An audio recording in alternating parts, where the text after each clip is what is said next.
Ladies and gentlemen, boys and girls, Yelling at Parked Cars has begun. How's everybody doing? Well, hello and welcome. I'm doing fantastic, and so is my hair. So there you are. Well, that's Tonight, good news. As usual, I have my usual guest, Culture Casino, with the lovely flowing locks and the very dapper Sir TalksAlot. Hello. How are you doing? I'm doing quite well. How are you doing? Doing pretty good. It's Monday. Yeah, it Which sure makes it a is. school night. Yeah, for somebody. yeah, for somebody. But this isn't just any Monday now, is it, folks? Today is the day that the Electoral College is selected. Yeah.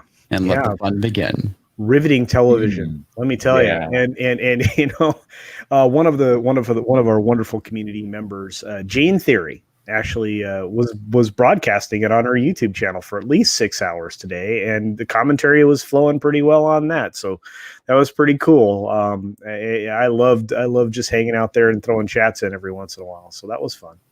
It was fun. I wish I was there for that. It was good. Good times.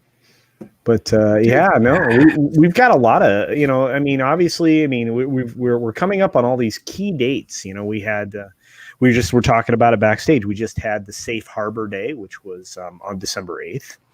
And now we move forward, you know, with today being, you know, pick your electors and have them vote day in your state. And we've got a couple more dates coming up, and then, you know, the transition of government in whatever form it takes next will happen. Yeah. Mm-hmm. I can't wait to see what mutant freak pops out of all this.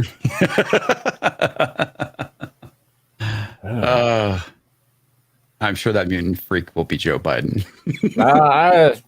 We'll see how long he maintains his mental stability. Yeah. Well, before he's declared incompetent and unfit. I think they already did that prior to the primaries. So, yeah. Yeah, they did announce the 25th Amendment thing. They were like, well, by the way.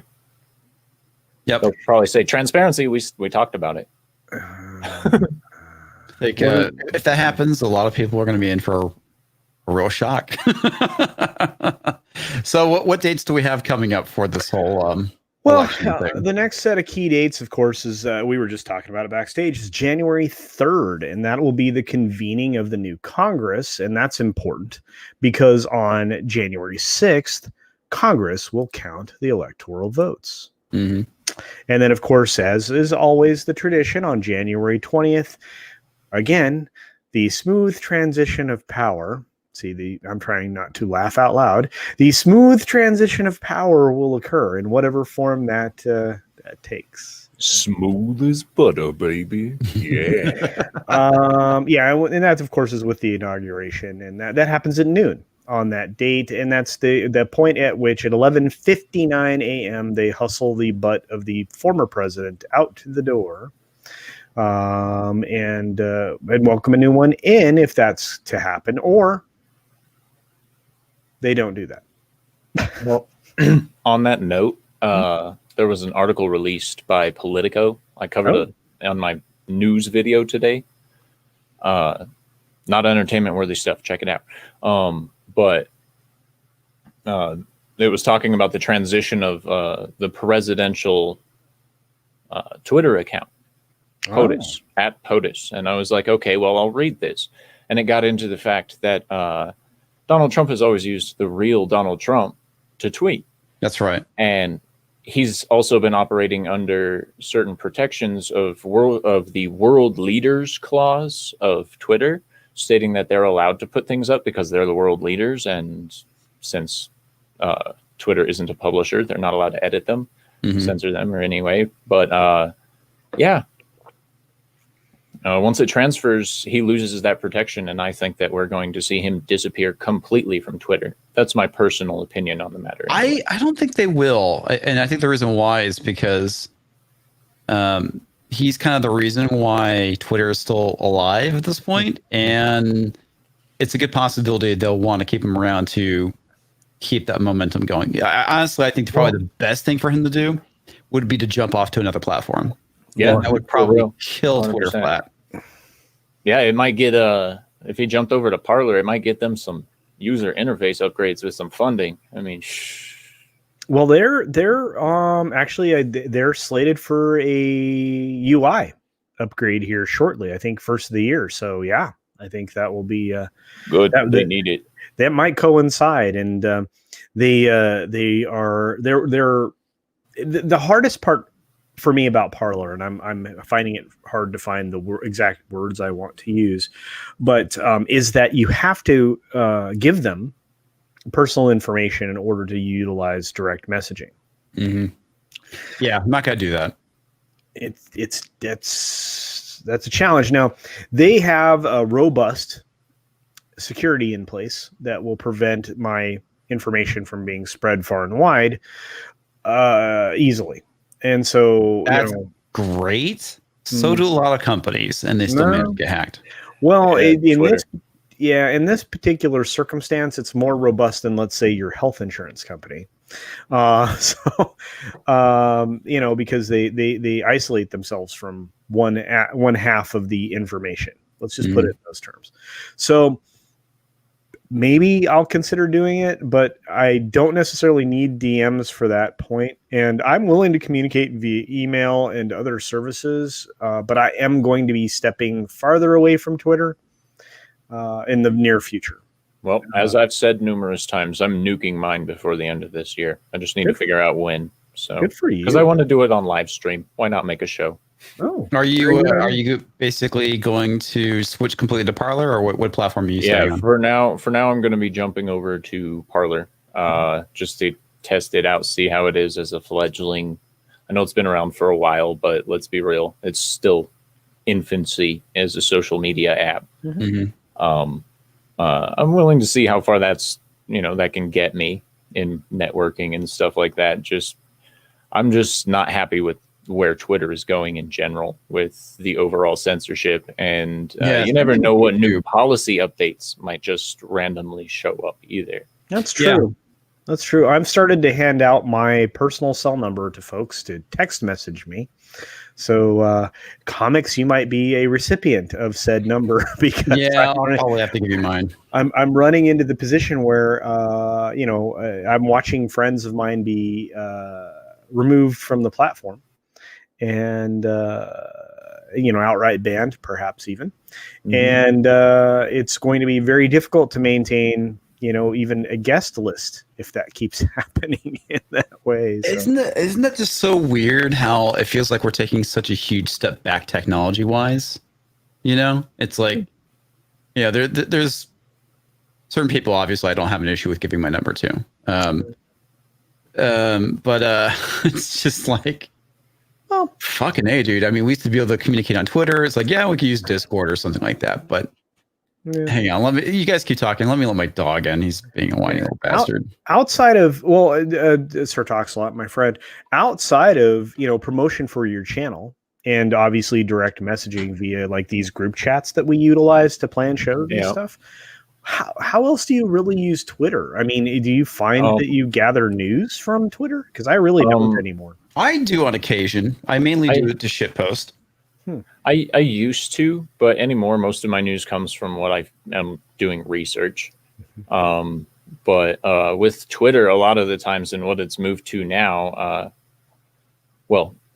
before it was all about like the art that I was seeing on it because I was just sick of all the commentary and just hearing the same crap over and over again. So I was just checking out the independent art scene. I was checking out, the comics. I was checking out actual like painters, all this stuff that I'm like, wow.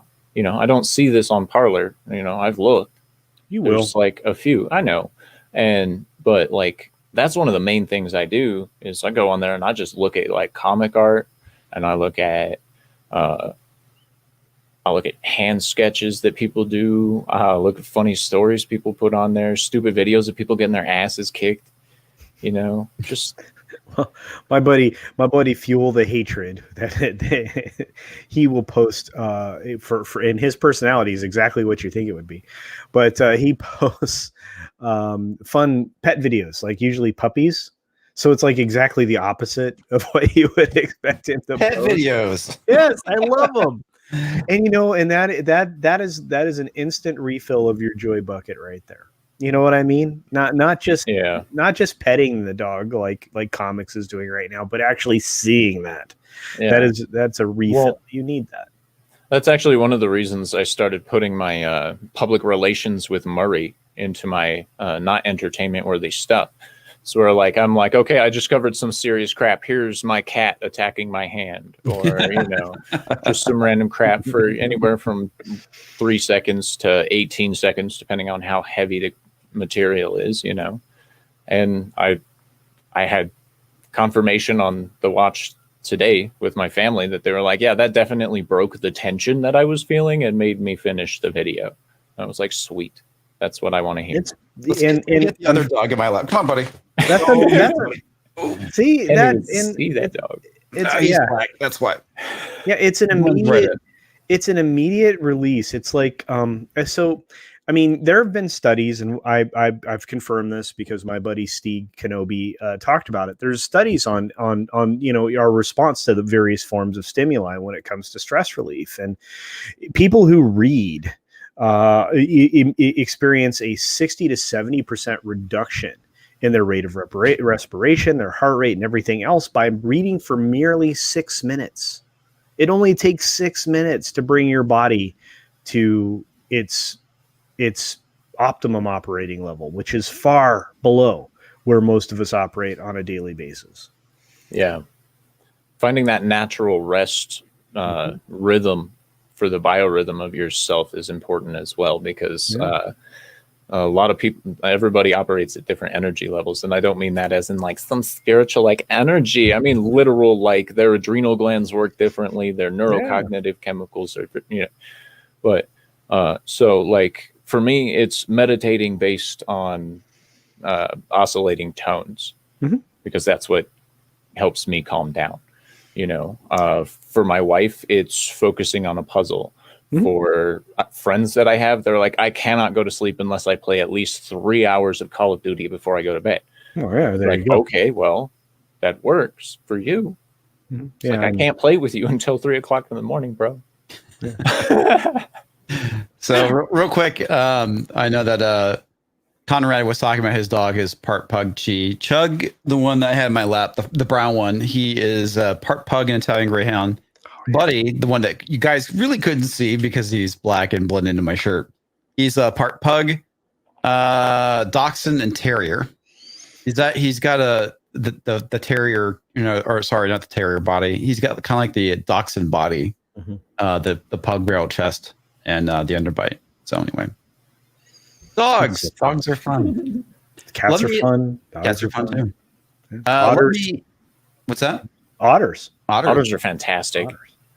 Let me get this super chat real quick from Mr. Tickle Trunk for 5 Canadian pesos. I'm a left-wing guy, and I stopped using all social media 2 years ago after learning how bad it is for mental health, even with minimal use. Do it.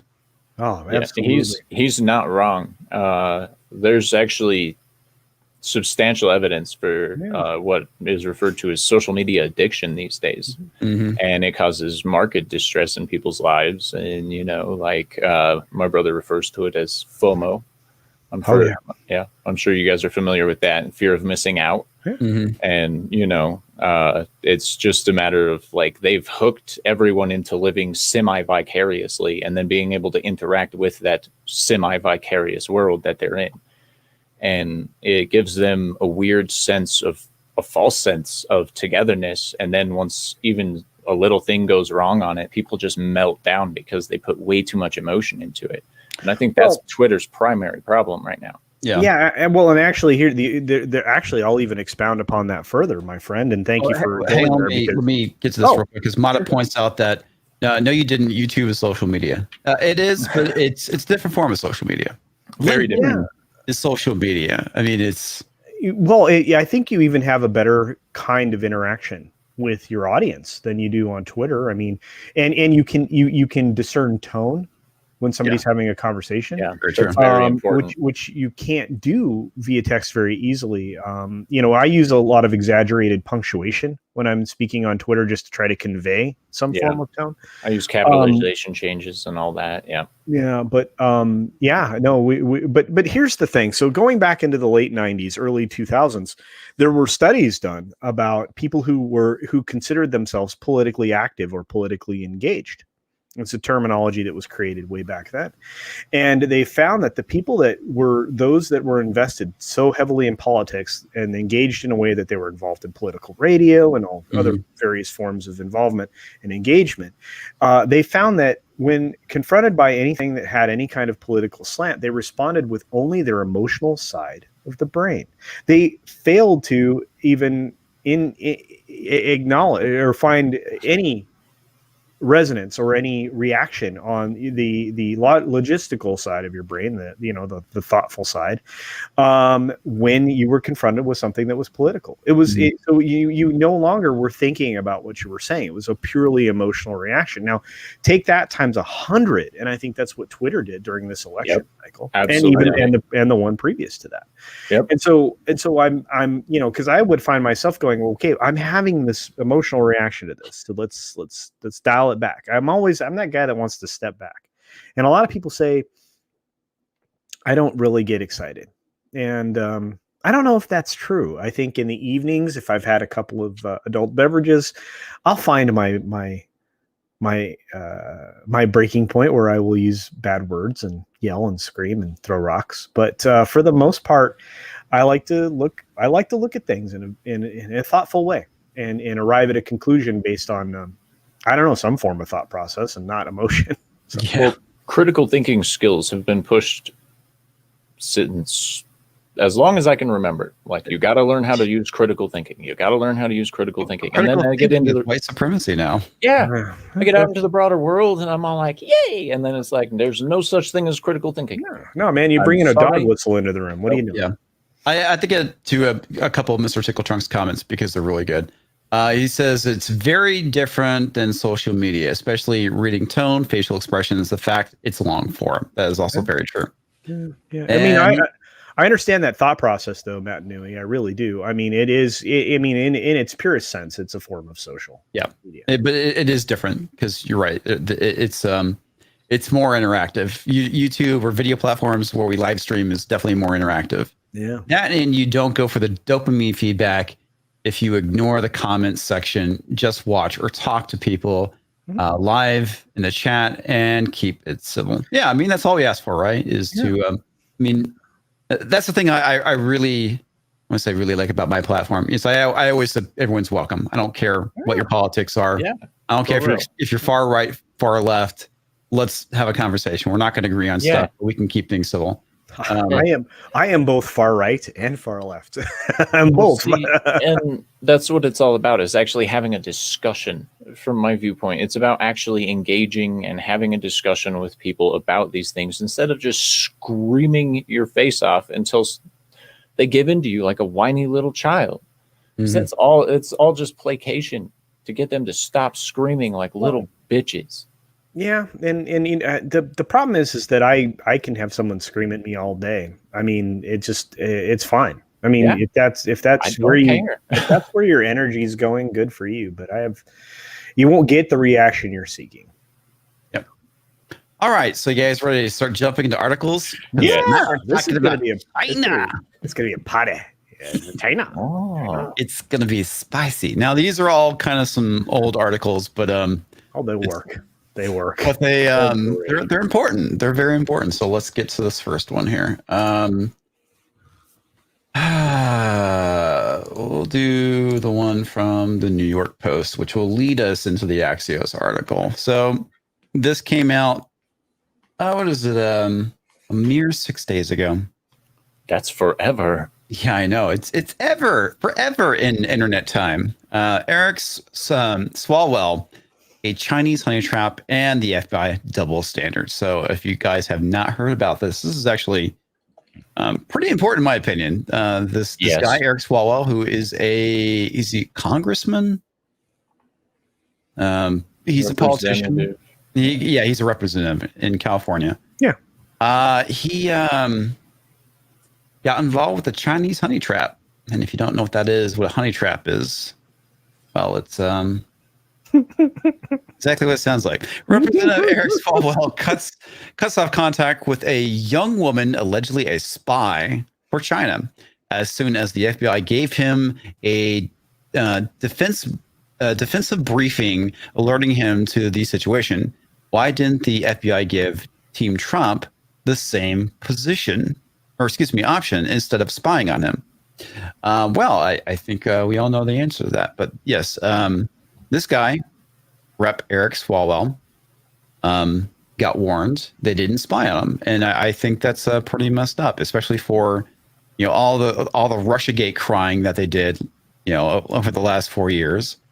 And part of me, because of the whole thing with China, makes me kind of wonder if the Russiagate thing was a bit of a ruse. And when people start screaming China, China, China, they're going to be like, oh, well, you didn't believe in that Russiagate thing, so why should we believe this China thing? Well, let's see. The Russiagate thing was a lot of lies, and China's been spying us for decades. No, it just feels like there's some wiggle room for the media to defend not doing their job. Yeah. Yeah, I guess. What, I'm sorry, which column were they again? Propaganda tactics. Yeah. I love it because her name is Fang Fang. And what did you say before we went live? China sunk its Fang Fang into Swalwell. Yeah, no, it's terrible. But it's funny. Anyway, Fang Fang, a.k.a. Christine Fang, got close to several politicians, especially in the Bay Area from 2011 to 2015, only to abruptly leave the country as the FBI was closing in. U.S. officials believe China's Ministry of State Security, its main civilian spy agency, sent her here to collect intelligence and gain influence with up-and-coming politicians. That's kind of frightening, folks. Kind of frightening? It's very frightening. I'm downplaying it, man. I'm downplaying it. Since Democrats dominate the Bay Area politics, she focused on officials such as Swalwell, starting when he was a Dublin city councilman. Dublin? Yeah, there we go. Dublin, yeah. Dublin? Okay, I just want to make sure I was getting it right. Because, don't want to get confused with Ireland. All right. Continuing after he won election to Congress in 2012. She turned out to have a good eye for talent. The congressman became a member of the House Permanent Select Committee on Intelligence. That's kind of frightening. Well, think about how short a period of time that happened. Normally, appointments to significant positions like that take multiple cycles as a congressperson to get there. Somebody moved him up on purpose. Yeah. So that happened in 2015. Yeah, committee assignments are hard, just so you know. Yeah. Getting the lead role in the Committee on the CIA Oversight. Yeah. So, wow, that's, remember that thing from World War II about loose lips sink ships? Yeah, well. Axios reported Fang had sexual relations with at least 2 Midwestern mayors. Swalwell wouldn't say whether he slept with the honey trap. He interacted with her at a number of public events over the years, and she was fundraising. She was a fundraising bundler for his 2014 re-election campaign. He was dipping some dim sum. Swalwell went bang bang with Fang Fang. That's all I got to say about that. Yes. She loved him long time. Yeah. Yeah, and the fact that she also helped raise money for his campaign. And donated to it.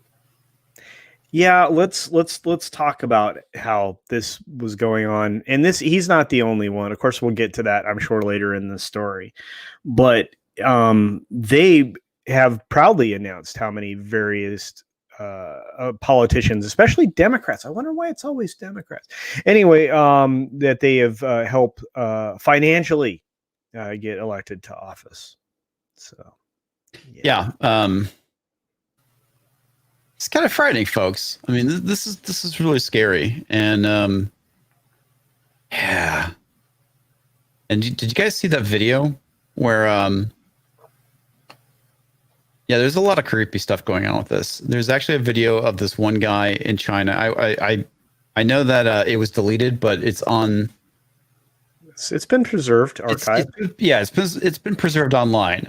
What was he? He was a professor. Mm-hmm. He basically said that with the election of Joe Biden, the old friends are back. Yes, essentially, yeah. They had been having to work through old friends in order to get their agenda accomplished. The Chinese agenda, by the way, guys. And now that with Joe Biden back, they've recaptured their level of influence and power.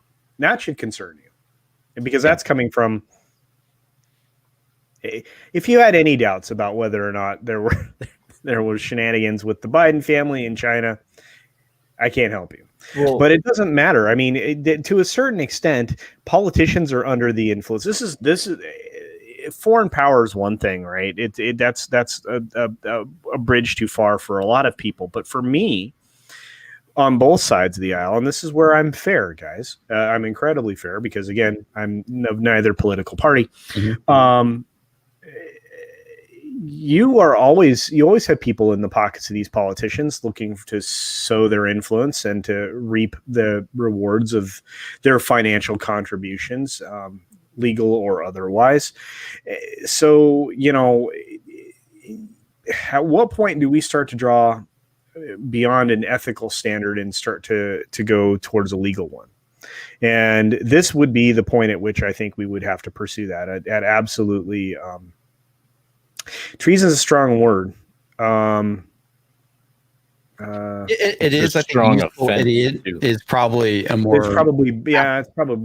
No, I think that's probably more. But yeah, it's probably better. Yeah, because do you think it's hard to assume that it was willful?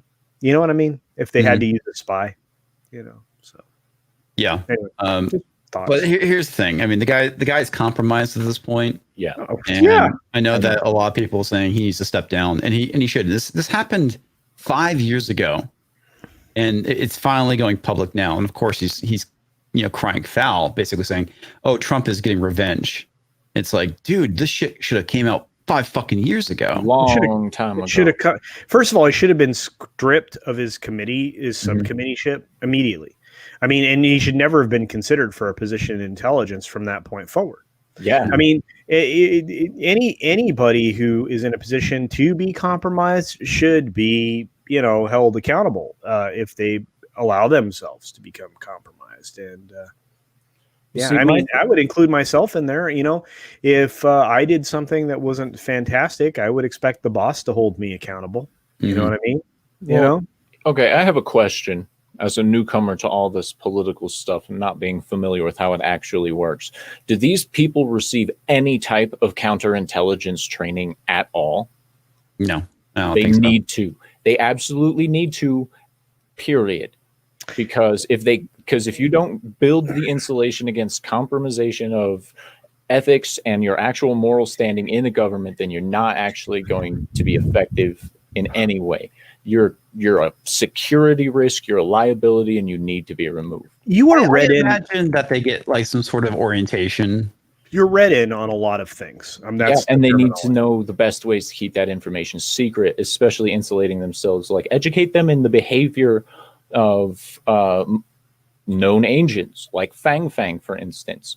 We've seen her history. We've seen all this stuff. We know how to insulate against it, but China still runs the old tricks. They always have. And it's because they always work. You throw enough money at the problem, eventually you get it to move a little bit. Well, and women, I hate to say this is going to sound sexist. It's not. It's just, biology.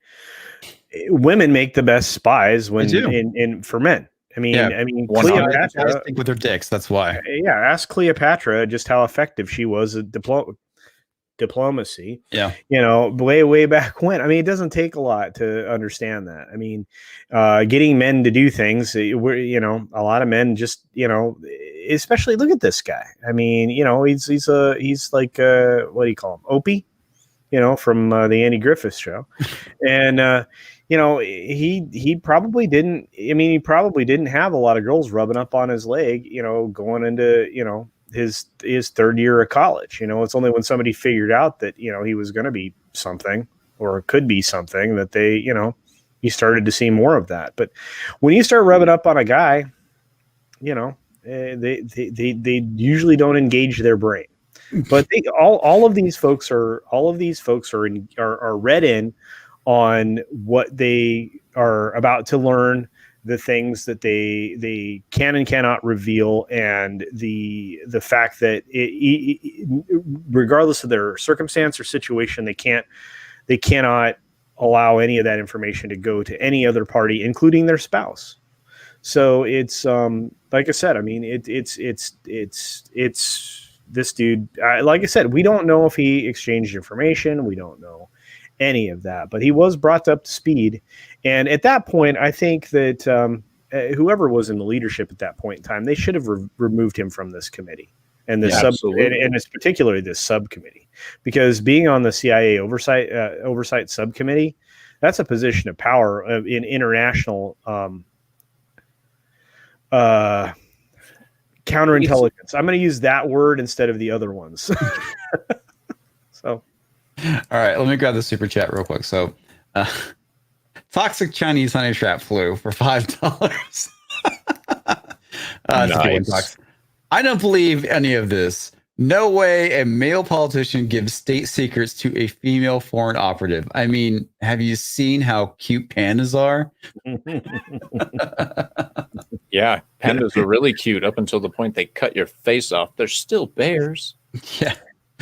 So this is interesting from John Burnham. As a former TSA / SCI security clearance, they would give counterintelligence updates and had to read updates for their clearance. Absolutely. Yeah. That's it. Well, I mean, what kind of risk analysis went into allowing these people to have this security clearance? I know it's detailed and stuff, but who actually gave the rubber stamp to the monkey that let this guy in on an intelligence committee? Leadership.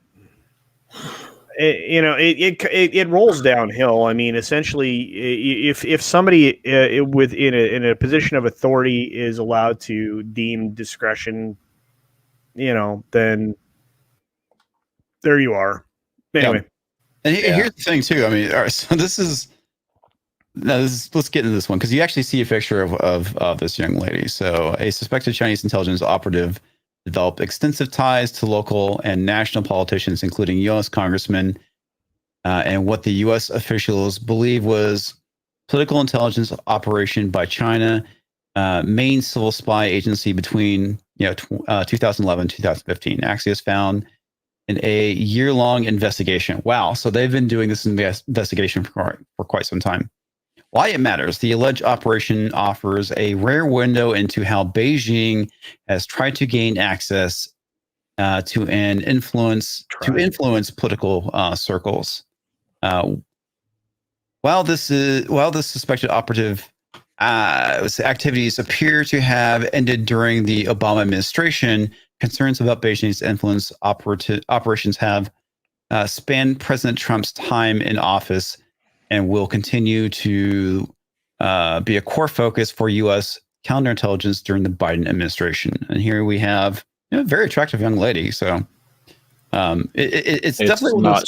It's still on the New York Post on my screen. Shit. Sorry, guys. Just letting you know. I'm glad you mentioned it, because I wasn't looking at the screen. I'm sure people mentioned that. All right, so here's the article. I forgot I wasn't sharing the entire browser, just the one tab. All right, so this is the young lady here, and this is Swalwell right there. I guess I don't know who these other individuals are. So you can see that she's been, carousing with some other individuals. The woman at the center of this operation, a Chinese national named Fang Fang or Christine Fang, targeted up and coming local politicians in the Bay Area across the country. Okay, I was like, that making sense. Who had the potential to be make it big on the national stage. Through the campaign fundraising, extensive networking, personal charisma, and romantic or sexual relationships with at least 2 Midwestern mayors, Fang was able to gain prominent proximity to political power, according to current and former U.S. intelligence officers and former elected officials. Wow. That's scary. Yeah. Even though the U.S. officials, I'm sorry, were you gonna say something? No. Okay. Just agreeing with you. Okay. That is scary. Yeah. And why this guy is still in office? Yeah. Even though U.S. officials do not believe Fang received or passed on classified information, the case was a big deal because there was some really, really sensitive people that were caught up in the intelligence network. A current senator, U.S. intelligence official said, and of course, this is Eric Swalwell, private but unclassified information about government officials, such as their habits, preferences, schedules, social networks. I don't know why that immediately went to social media. Even rumors about them is a form of political intelligence. Collecting such information is a key part of what foreign intelligence agencies do. Among those significant targets of Fang's efforts was Representative Eric Swalwell, Democrat, California. Fang took part in a fundraising activities for Swalwell and his 2014 election campaign, according to a Bay Area political operative and a current U.S. intelligence official. Swalwell's office was directly aware of these activities on its behalf. Okay, on its behalf, the political operative said. Okay. The same political operative who witnessed Fang's fundraising on Swalwell's behalf found no evidence of illegal contributions. Federal Elections Commission's records don't indicate Fang herself made donations which are prohibited from foreign nationals. And now you know why. Because when foreign nationals go and donate money to a politician, that could be very bad. Okay, except that this is incredibly misleading. And this is one of the problems that I have with Axios. She was a bundler. You know, essentially, she's established, and these are not as strong as political action committees, but they're essentially political action committees that funnel funds towards given candidates. Mm-hmm. And you can form, you know, the Citizens Coalition for the Right to wear pink swimsuits, and you can donate money to candidates through that. So as you can give money to that but because you're not directly investing in a politician, but what's wrong? Okay, this is toxic Fang bang bang. For $2. For 2 American armadillo dollars, I make Swalwell's little Swalwell swollen. You can also make a joke about swallowing Swalwell. Oh man, yeah. Yeah. Oh. Okay, so gosh dang it, I don't even remember what I was. Anyway, so essentially, these organizations could give money to politicians, and foreign entities could possibly funnel money through them. It's harder and harder to track because a foreign entity can own a corporation or part of a corporation that then in turn donates money to a political action group that then forwards money to. So that you can isolate yourself as a foreign entity and still give money to politicians to pursue your own interests. And in fact, most international corporations, you know, a global mindset corps, that's what they do. I mean, you know, you have international investment that goes into almost every single political campaign, whether we want it to or not. And that's why I want to make lobbying illegal in this country. That would be fantastic. I don't think that politicians should even have the ability to be bought. Well, and it would be much easier to find out if they were bought if we did not allow for somebody, a wealthy investor, to pay for their, library, which makes me want to vomit. Or I think it should be illegal to contribute to a president in the form of a book deal for when he retires. I think that should be illegal. Yeah, I think absolutely. all of that type of monetary gain should be the farthest thing from your mind when you run for political office. You are granting the country the benefits of your superior intellect. Well, the other thing too, which I find pretty funny, is I know that everyone likes to point to Trump saying he's abusing his office to make money. It's like, yeah, but most of the people who run for president make a lot of money after being president. Speaking engagements, books, book deals, all sorts of different things. It's ridiculous. My favorite statement of all time, and I'll let Sir TalksAlot go next because he's being very quiet right now. But my favorite statement ever made is by Tim Pool when he says that Bernie stopped saying the millionaires and the billionaires, and now he just says the billionaires because guess what? He became a freaking millionaire because he ran for president. See, it drives me nuts that public servants can even think about getting rich in this arena. That's what politics has always pissed me off, because now it's literally a career path. It can make you rich. It can make you famous. It can give you everything you wanted in power. It can give you clout. It can give you connections. And that's what it is anymore. It's like what being a lawyer used to be on steroids, like, oh, I know the judge. Don't worry. I'll get you off, that kind of stuff. But now it's like, hey, yeah, I paid this guy a little bit of money. He owes me a favor. It's all banking on an old marketing principle of reciprocation. They do a little favor to you, or a seemingly little favor, and then it automatically makes you want to give back to them in some way. And most people scoff at the automatically part, but it's actually ingrained in us to want to reciprocate because we're social beings. So they're playing off of this so badly that it's like, yeah, you can be bought. You could, he donated. Yeah, I'll give him 20 minutes of my time. Sure. And exactly. And in fact, that's why a car dealer will always offer you something the moment you walk in the door. Well, would you like a soda? I'll get you a soda. Yeah. And then you're immediately on your heels because now you feel compelled to, in your words, reciprocate. Yep. Yeah. And it's free samples, yo. That's free samples. That's reciprocation right there. You're going to try that free sample, and regardless of whether you like it or not, you're actually statistically more likely to buy it. And that's what they're doing with politics. Selling it like it's some cheap sausage. Would you like a sample? No, I don't want to sample your socialism, hag. Yeah. Not that I talk to people at the grocery store like that all the time. No, I didn't think you did.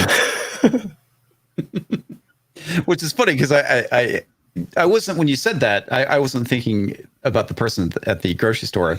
I was thinking about the politicians, actually. Yeah, I definitely don't want their samples. Yeah, when you said hag, I immediately thought Nancy Pelosi. So. Yeah, man, that lady, she forgot how to lie well. I'm assuming. I just don't think she cares anymore. Yeah. Probably. She is so old and so fucking rich. She doesn't have to try. Yeah, so. No kidding. Yeah. When I talk about a setup, she set up the American people to make her just cushy, comfortable. Yeah. Let me see. There's a comment here I want to talk about real quick because it was a pretty good comment. Let's see. Saldrin TJ. It should be a sacrifice, not a career. Yeah, I mostly agree with that. I think that these people, they should, definitely be paid pretty decent. But I don't think they should be made millionaires to serve. They should get what's determined as a livable wage from their constituents. I don't think that Congress should be allowed to decide when the next Congress gets a pay raise. I don't think they should decide the dollar amount or anything like that. I think every single congressman's dollar amount should be determined by its constituents in its respective state. It should not be a federally controlled issue on how much we're paying federal representatives of states. It should be up to the states. And I actually like that idea being left up to the states. That's a good one. We got several Mark Twain comments from Elwin today. So it could probably be showing by facts and figures that there is no distinctly American criminal class except Congress. Wow. Yeah. True. Very true. Wow. Suppose you were an idiot and suppose you were a member of Congress. But I repeated myself. Also, wow. Dude, our chat is on fire. I love it. I love it. That is really good.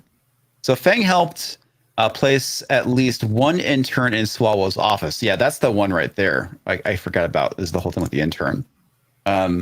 According to those same people, and interacted with Swalwell at multiple events over the course of several years. A statement from Swalwell's office provided to Axios said Rep. Swalwell's long ago provided information about this person, whom he met more than 8 years ago, and whom he hasn't seen in nearly 6 years to the FBI to protect information that might be classified.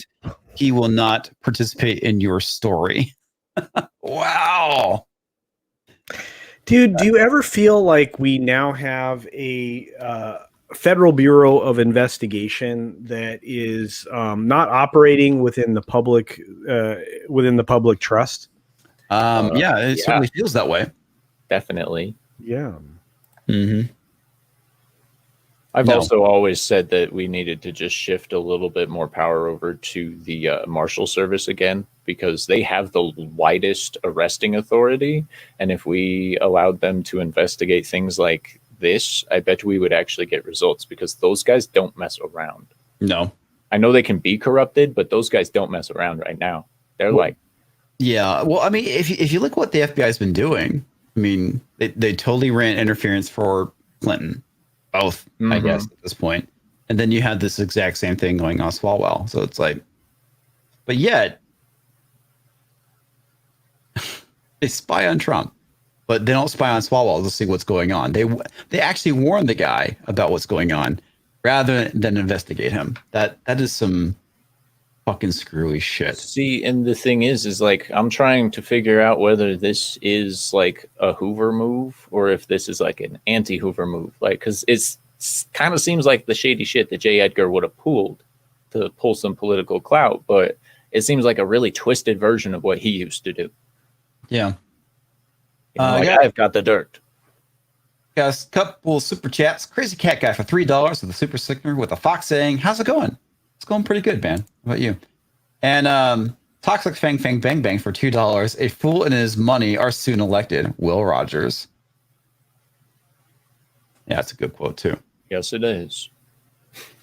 What happened amid a winding counterintelligence probe? Federal investigators became so alarmed by Fang's behavior and activities that around 2015, they alerted Swalwell to their concerns, giving him what is now known as a defense briefing. Swalwell immediately cut off ties to Fang, according to a current U.S. intelligence official, and he has not been accused of any wrongdoing. I'm accusing him. There you go. Fang left the country unexpectedly in mid 2015 amid the investigation. She did not respond to multiple attempts by Axios to reach her by email and Facebook. And by the way, his brother and father are still Facebook friends with her, which I find that kind of funny. Wow. Yeah. That was actually covered in the other article. Between the lines, the case demonstrates China's strategy of cultivating relationships that may take years or even decades to bear fruit. The Chinese Communist Party knows that today's mayor and city council member are tomorrow's governors and members of Congress. Since this year, the Fang probe sounds funny. The FBI has prioritized investigation into Chinese influence operations, creating a unit in May of 2019 within the Bureau solely dedicated to countering Beijing's activities at the state and local levels. U.S. national security officials believe that the threat posted by China has only grown will only grow with time. Of course. It has only grown with time. It always has. It always has. Vietnam and Korea, when they had our POWs over there, they used to have them just write out slightly anti-American or slightly pro-communist, like America isn't perfect. They'd write that down. Yep. And then the Chinese operatives that were running the POW camps would actually, get them to publicly sign it and read it out loud. And then eventually, if you wrote the right essay, you would get the right prize and like all this other stuff. And eventually, it actually got to the point where some of these POWs actually flipped over and started having 100% pro-China sentiments. They do that. They start off with you slow. It's that kind of wearing you down, right? And it's called struggle session. And the idea is to actually rewire your brain. Yep. That's the thing that's so scary about it. And it's like, just, do this one thing. We'll give you some simple. water. It's not a big deal. Right? We'll give you an extra piece of bread at dinner. Yeah. And so it's not, they don't come out to you if you didn't mount America, we'll give you 3-course meal. It's like, just do this one thing. And it's like, hey, list 3 things you don't like about America. Yeah. It can be anything like, oh, there's too many people, or the cars are too loud, or this or that. It's easy for me. I mean, it'd be really easy, and I would help them leave the country. But I have 2 off top of mind and a 3rd coming in close. So, yeah, I'm not going to say them here. I'll get rocks thrown at me. What, things you don't like about America, or? Yeah, well, BLM, Antifa, and I mean, there's 2. All right, right now, mainstream media. So there you go. If you want to, I'll help them pack. See you later. Oh man, let me get these super chats real quick because Mr. Tickle Truck has a great one, and it's so fucking true. Chris Cat Guy for $5. I find it incredible. People at the level would not receive counter intel training. As a lowly Army private, I received extensive counter intelligence training. Yeah, that's weird, man. It really is. Mr. Tickle Trunk for $2 Canadian. Twitter is one big struggle session. I completely agree with you, man. Yes, 100%. Yeah. That's the evolved form of what they were doing in Korea and stuff. Yeah. So Toxic Fang for $2 says, number 1, Democrats. 2, the media. 3, STD fans. Not all Democrats, man. Not all of them are bad. Okay. I know it's Star Trek Discovery, but every time I see that, STD fans, my brain instantly like, yay, chlamydia. Yeah, that's kind of the joke, right? For another 2 Canadian pesos, I'm left-wing guy, and even I can say that. Well, it's true, man. It's pretty crazy. Twitter is terrible. I'm doing fine, thank you. I still exist, and I'm on the right side of the grass. LOL. Dude, didn't you have like the take one of your cats to the vet recently? So hopefully, I didn't see how that panned out. So hopefully your kitty's doing all right. Yeah. And I understand that comment about being on the right side of the grass. So I get that. Beijing is engaged in a highly sophisticated, malign foreign influence campaign. FBI Director Chris Wary said in July of 2020, in a July 2020 speech.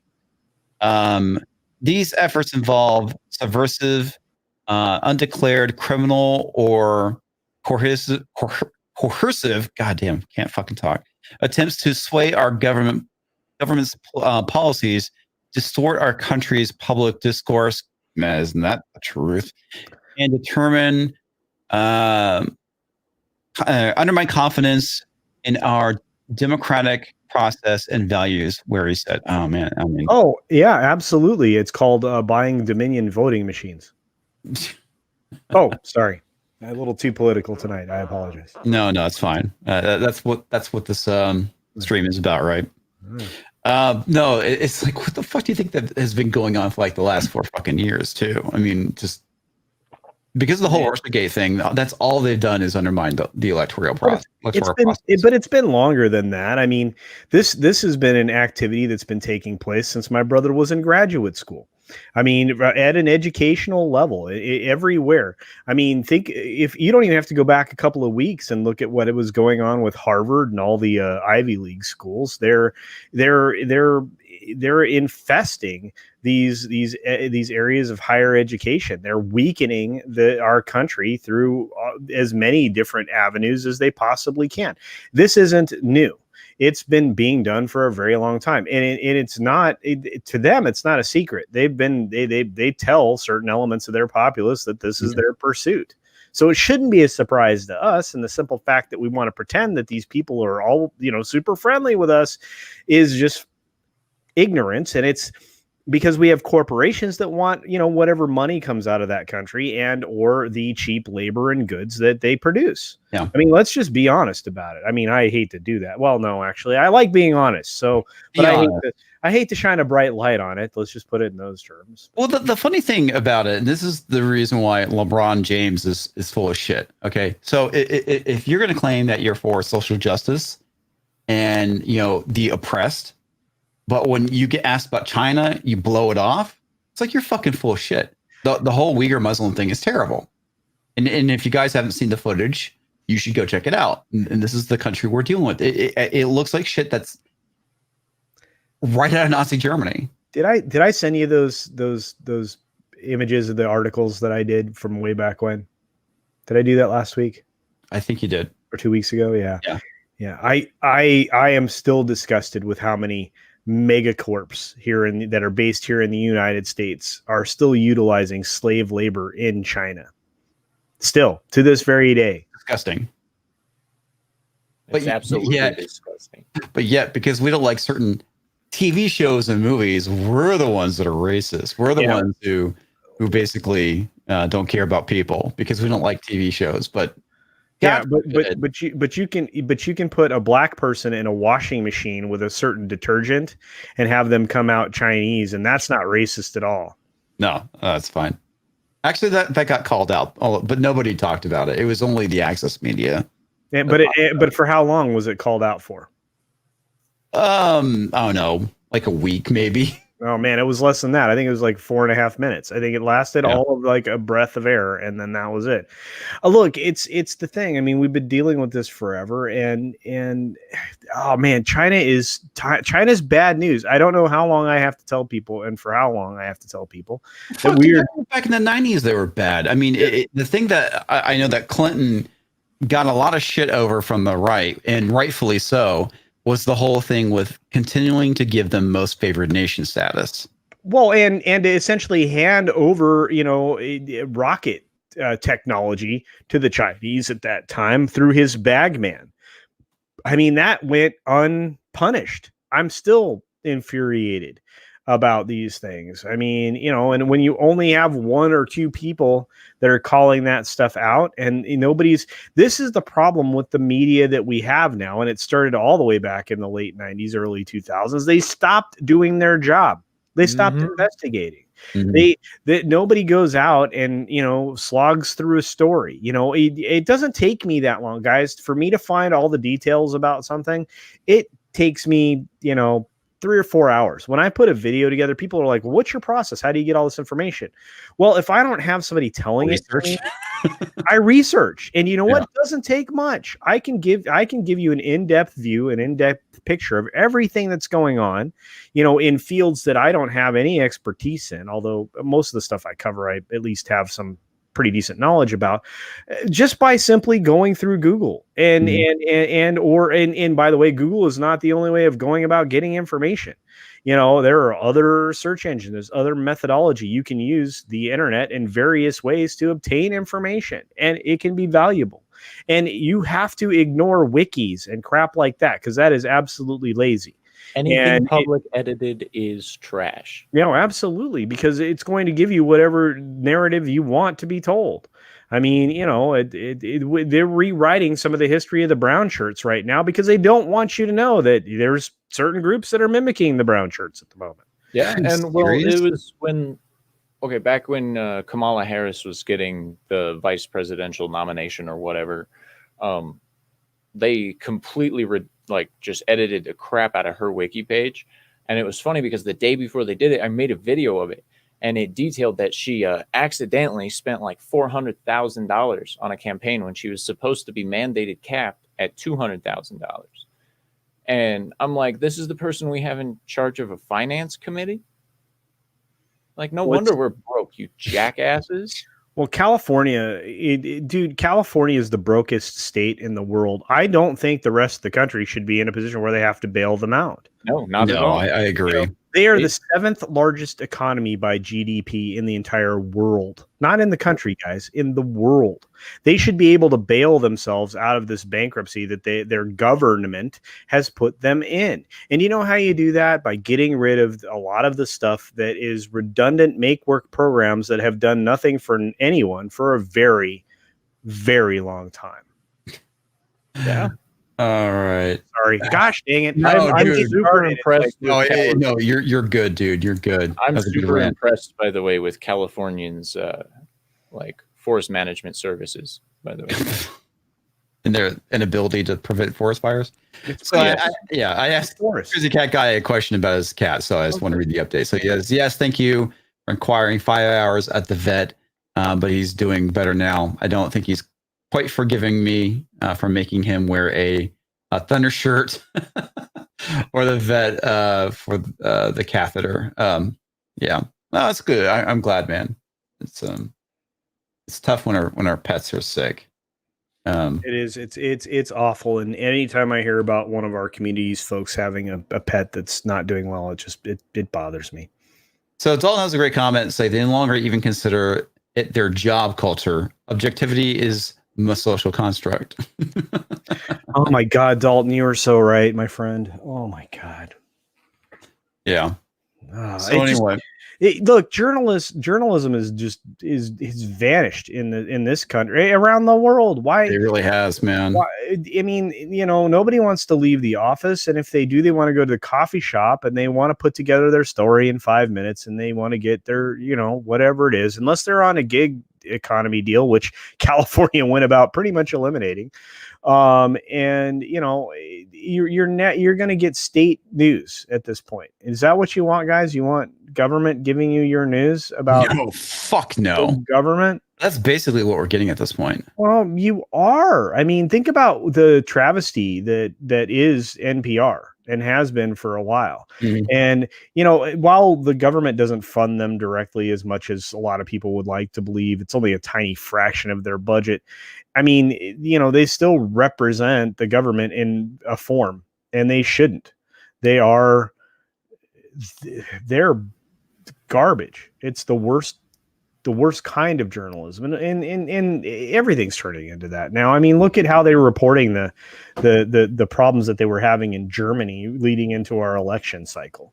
I mean, they're an outright, revolt mode, and our media is barely covering it as, oh yeah, there's some minor conflict. Yeah, well, no, I mean, they're hosing down their populace in the streets. Yeah. I gotta yeah. So John is bringing up, what about Charlie Tree from back in the Clinton era for the Gen Xers? It's like that name sounded familiar. Yeah. And yeah, I completely forgotten about that guy. Yeah. Yeah, a longtime friend of Bill Clinton was indicted by federal grand jury in Washington in connection with it was a campaign financial abuse. Yeah, that's right. It's but that's been going on forever. I mean, it's not essentially the Democrats run campaigns like they're racing NASCAR. You know, if you're not trying to, if you ain't cheating, you ain't trying. You know, that's kind of, and they've done it. Usually it's in a financial way. It's not anything beyond that. And I'm not saying anything about the current election. Nobody get their panties in a bunch, guys. I'm just saying that, that, you know, when it comes to the campaign side of things, when it comes to the money side of things, they're going to stretch every single way that they can to bring in funds to support their candidate, because to them, money wins elections. Yeah, it certainly does. Yep. Because it's not ideas anymore, at least not on their side of the aisle. It hasn't been. Look at what Bloomberg has done. Okay, he is a prime example of using money to try and change the political outcomes of a state.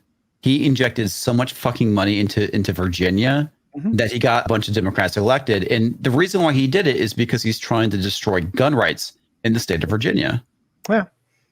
And he's been kind of succeeding. One of the states where essentially gun rights were tantamount to, you know, the country even existing.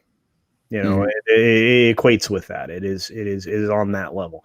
This kind of stuff makes me crazy. I just, you know, and look, to get back to the point, we have outside influences at all points in time that have tried to undermine this country, because we are the shining example of a representative republic that has stood the test of time. Because outright and pure democracies fail, because once the populace realizes they can just vote themselves free crap, what do? They vote themselves free crap, and then nobody makes anything and the country falls into disarray. I elect not to do that. That's also why we have such a robust electoral system. We have a system of even checks and balances within our electoral process. Those have been circumnavigated strangely during the course of this pandemic in a way that I am incredibly uncomfortable with, and I'm frankly offended that the issues of the day were not taken up by the highest court in the land, who essentially could have easily said, no, this is absolutely the improper and incorrect way to go about this, based on your own, even in your own state, by your own constitutions of your state. But we have the ability in this country to protect each other's states because of certain clauses that exist within the Constitution, including full faith and credit, which allow you to drive in other states. But it also holds the states accountable for the electoral process as well. We have many layers of robust protections, which is why we have an electoral college, and again, not mob rule. Yeah, there's one thing I want to get real quick from Rob Atlas. The DA will not enforce the laws there. Yeah, that's the reason why I said it kind of succeeded, because it succeeded. They got the laws passed, but you have like the local sheriffs and the local DAs saying, yeah, we're not enforcing it. It's unconstitutional. That's correct. Which is absolutely correct. Mr. Tickle Trunk for another $5 Canadian. People went to Twitter for instant news at the cost of accuracy. We're monkeys in suits. Newsrooms couldn't compete, so they turned into Twitter. Ta-da! Dude, Mr. Tickle Trunk nailed it. Absolutely. There's a lot of things that he nails. I mean, this is the problem with online news at this point, is because they're so desperate for fucking clicks. You know, the old established media couldn't keep up with it anymore. They can't do real journalism, stuff like that, because of the issues with the clickbait stuff. You know, it's all about getting those rage. It's all about the rage bait at this point. Yeah, if you can cram as many words into a title and make it as intersectional as possible, that's what gets the clicks. Unfortunately, except should be boring. And I've actually gone out of my way to avoid headlines about like that now. You know, the only thing, I'm only slightly guilty of it on my thumbnails, but I don't try to mislead people. I want people to, you know, be able to read my title and then read my description on my videos and know what the hell I'm talking about. I don't want them to walk in thinking I'm going to, you know, talk about my hair's on fire.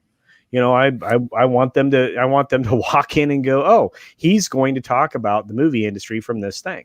You know, even for example, for tomorrow, my live stream that goes on with the Tuesday tirade, you know, who wore it better? Disney or Warner. I'm going to be talking about Warner versus Disney during the course of that live stream, right? So it's just an interesting way to say it, but it's not clickbaity. I'm just, I don't like those. It makes me mad.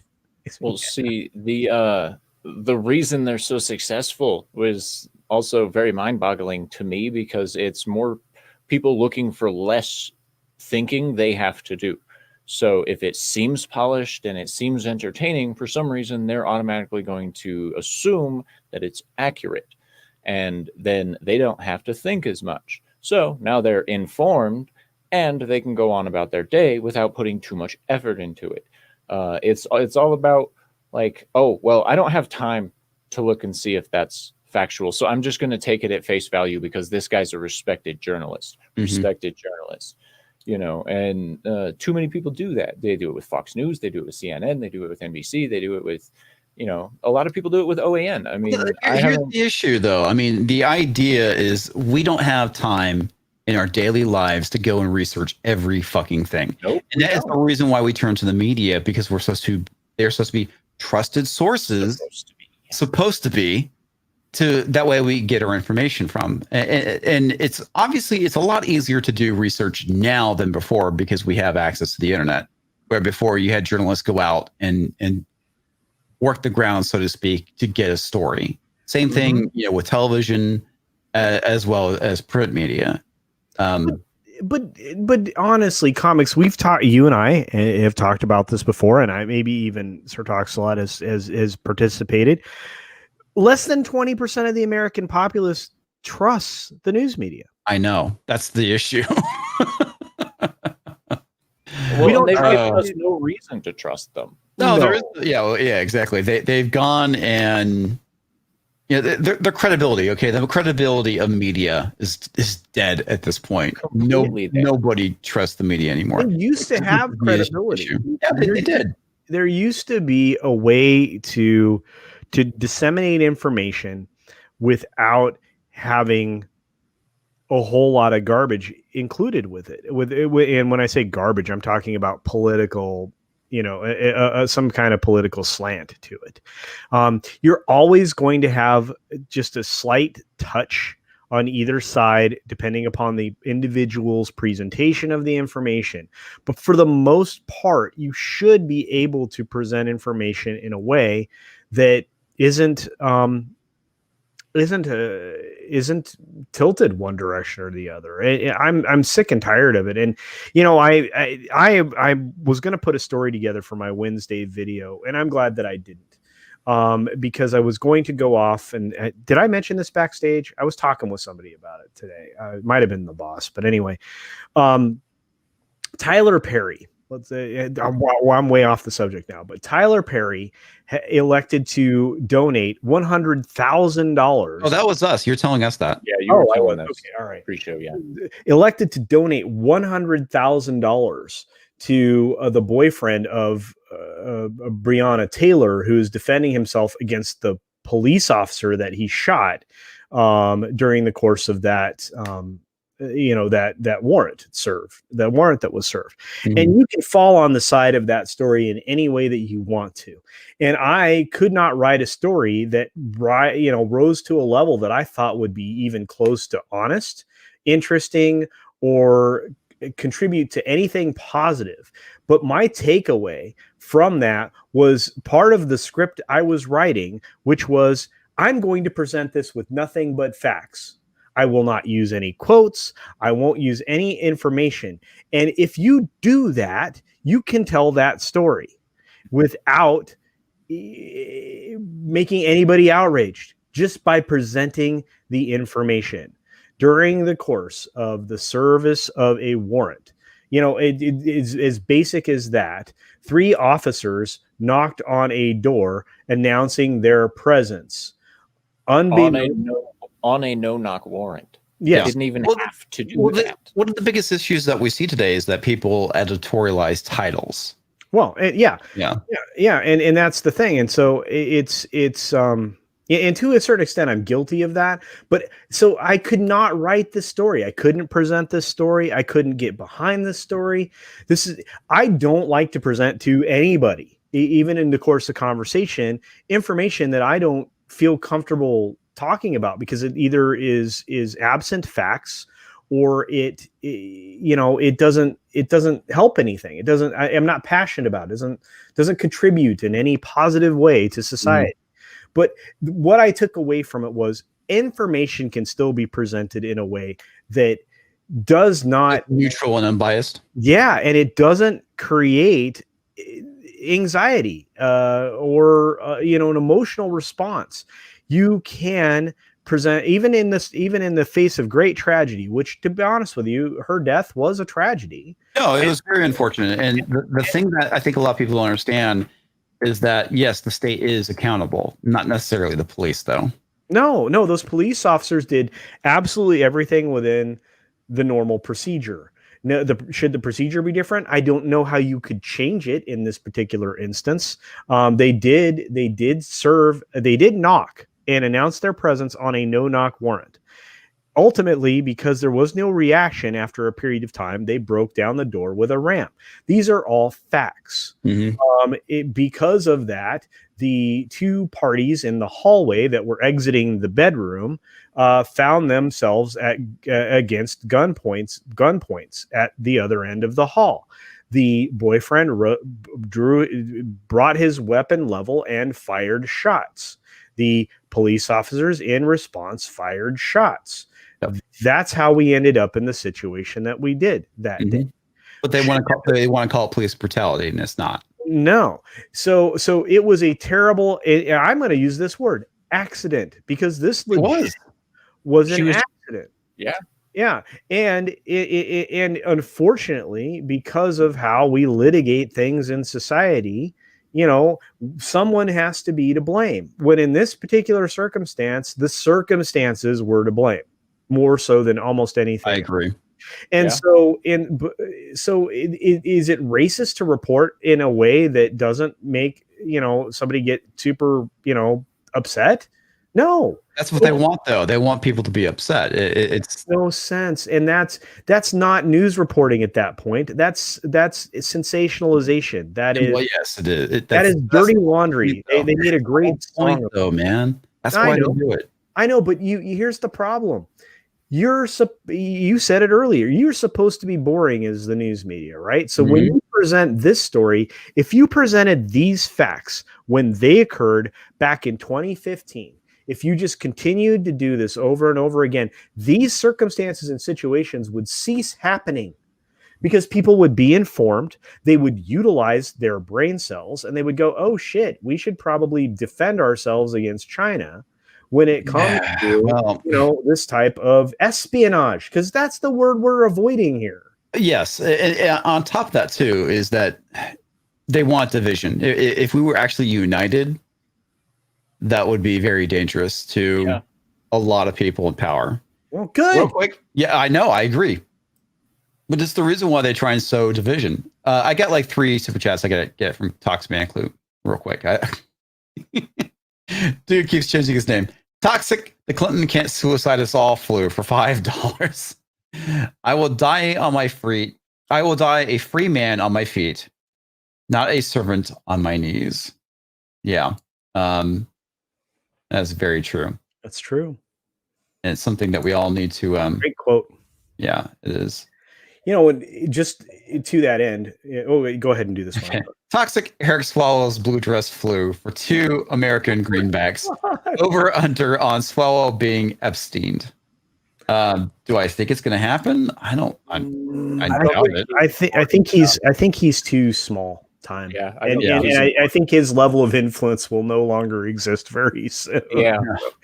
But here's the other weird thing. So the boss loves to watch The Avengers. It's one of her favorite films, Marvel films, right? It was back before a lot of the garbage happened to Marvel, right? And in the Marvel universe, the MCU. And her favorite scene is still the scene in Germany when Loki comes to Earth and tries to subjugate humanity. And the one German man stands there saying, "There are always men like you." Mm-hmm. And that is her favorite scene in the Good movie. scene. And it reminded me, that scene continually reminds me of Gina Carano showing the scene for the same scene from Germany during that period of time where the man refused to acknowledge the Fuhrer by, raising his arm in unity, saluting the Reich. Mm-hmm. And but it's ultimately the same. It's the same. We are constantly confronted, it seems like every 100 years or so, with these type of humans that we have to push down, fight against, and preserve liberty for all. That's what this country is. This idea, this country is a worldwide concept. We are the last remaining beacon of this concept of liberty. Yeah, and it comes down to the fact that if good people do nothing, evil thrives. It does. Yeah. And and I can't remember the exact quote. It's like fuck yeah. It's from Boondock Saints, one of the greatest movies. Well, yeah, it's in the Boondock Saints, but it's actually attributed to a famous. It's actually a famous quote. I know. I just love that movie. I People were know. trashing on it today, so I was like, you know what? Boondock Saints. Okay. Talks. Eric Swalwell's blue dress flew for $2. I get my news from Comix Vision, more reliable. well, here's the cool thing. Much like Tim Pool, I just read the news and talk about my feelings when it comes to it.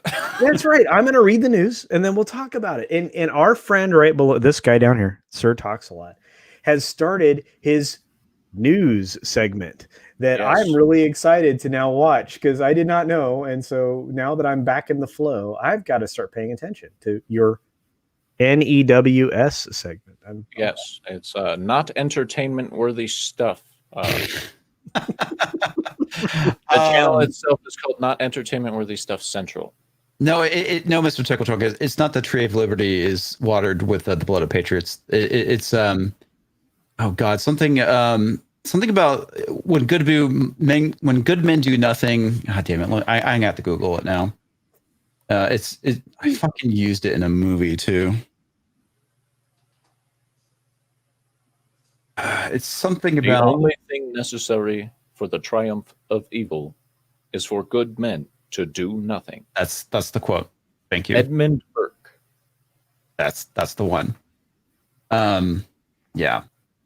There are a lot of great different Burke quotes from different Burkes. And yes. Some of them. Toxic Fang Fang Bang Bang for $5. Liberty of any kind is never lost all at once. That's true. David Hume. Wonder if the stream is still monetized. Let me check. I started talking. I doubt it.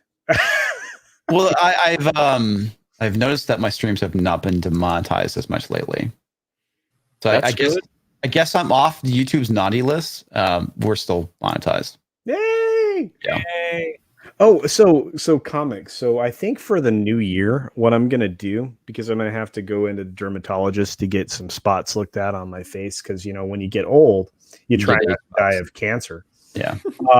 Anyway, so I'm going to go with the full goatee, and I'm just going to let it go. I'm going to see if I can get down to like the pharaoh thing going on. We'll see how that goes. Be awesome. Oh wow, dude, you look like you are like the white usher right now, Sir Todd.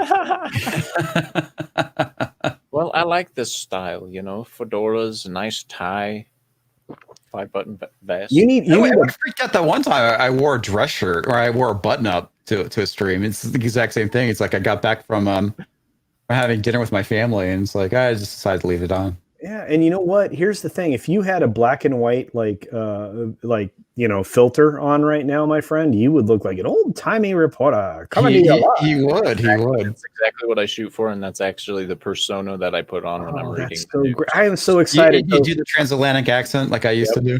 Yeah, I cannot wait. Okay, let me get this real quick because we're covering Sir TalksAlot. Ploxord. Is it this lack of emotional subjectivity why those who practice actual informed journalism are now being labeled as conspiracy theorists? Yes. Yeah. Oh, I don't know. That was a yes or no answer, right? I mean, well, yeah, it is a yes or no answer, I think. Yeah. See? Yeah. Yeah. See? Gonna report the news. See? Yeah. God, I can't even do the. It's like I get it warmed up in order to do the transatlantic accent, like I used to do. Today on news, China does some crazy stuff. China does some crazy stuff, guy. No, I love that part. Where you finish it with that. That's one of my favorite finishes right there. Guy. Yeah, I can't do it. I kind of have to do a bit of a Howard Coast self first to get me back in the mood to do the voice. Anyway. And that's the way it was. And that's the way it was. I have to go watch some old movies too to be able to fucking do that. It's been such a long time. I can't believe I can't do the accent anymore. Agony in there. Yeah. So anyway, let's just finish off this article and we'll move on to it. The other Chinese news. What's that? No, the good luck. I mean, we've got, this is our second article. I can't believe hour and a half, 2 article. Time flies when you're having fun. Well, it's the reason why I only sent you guys 3 articles instead of like the normal 5.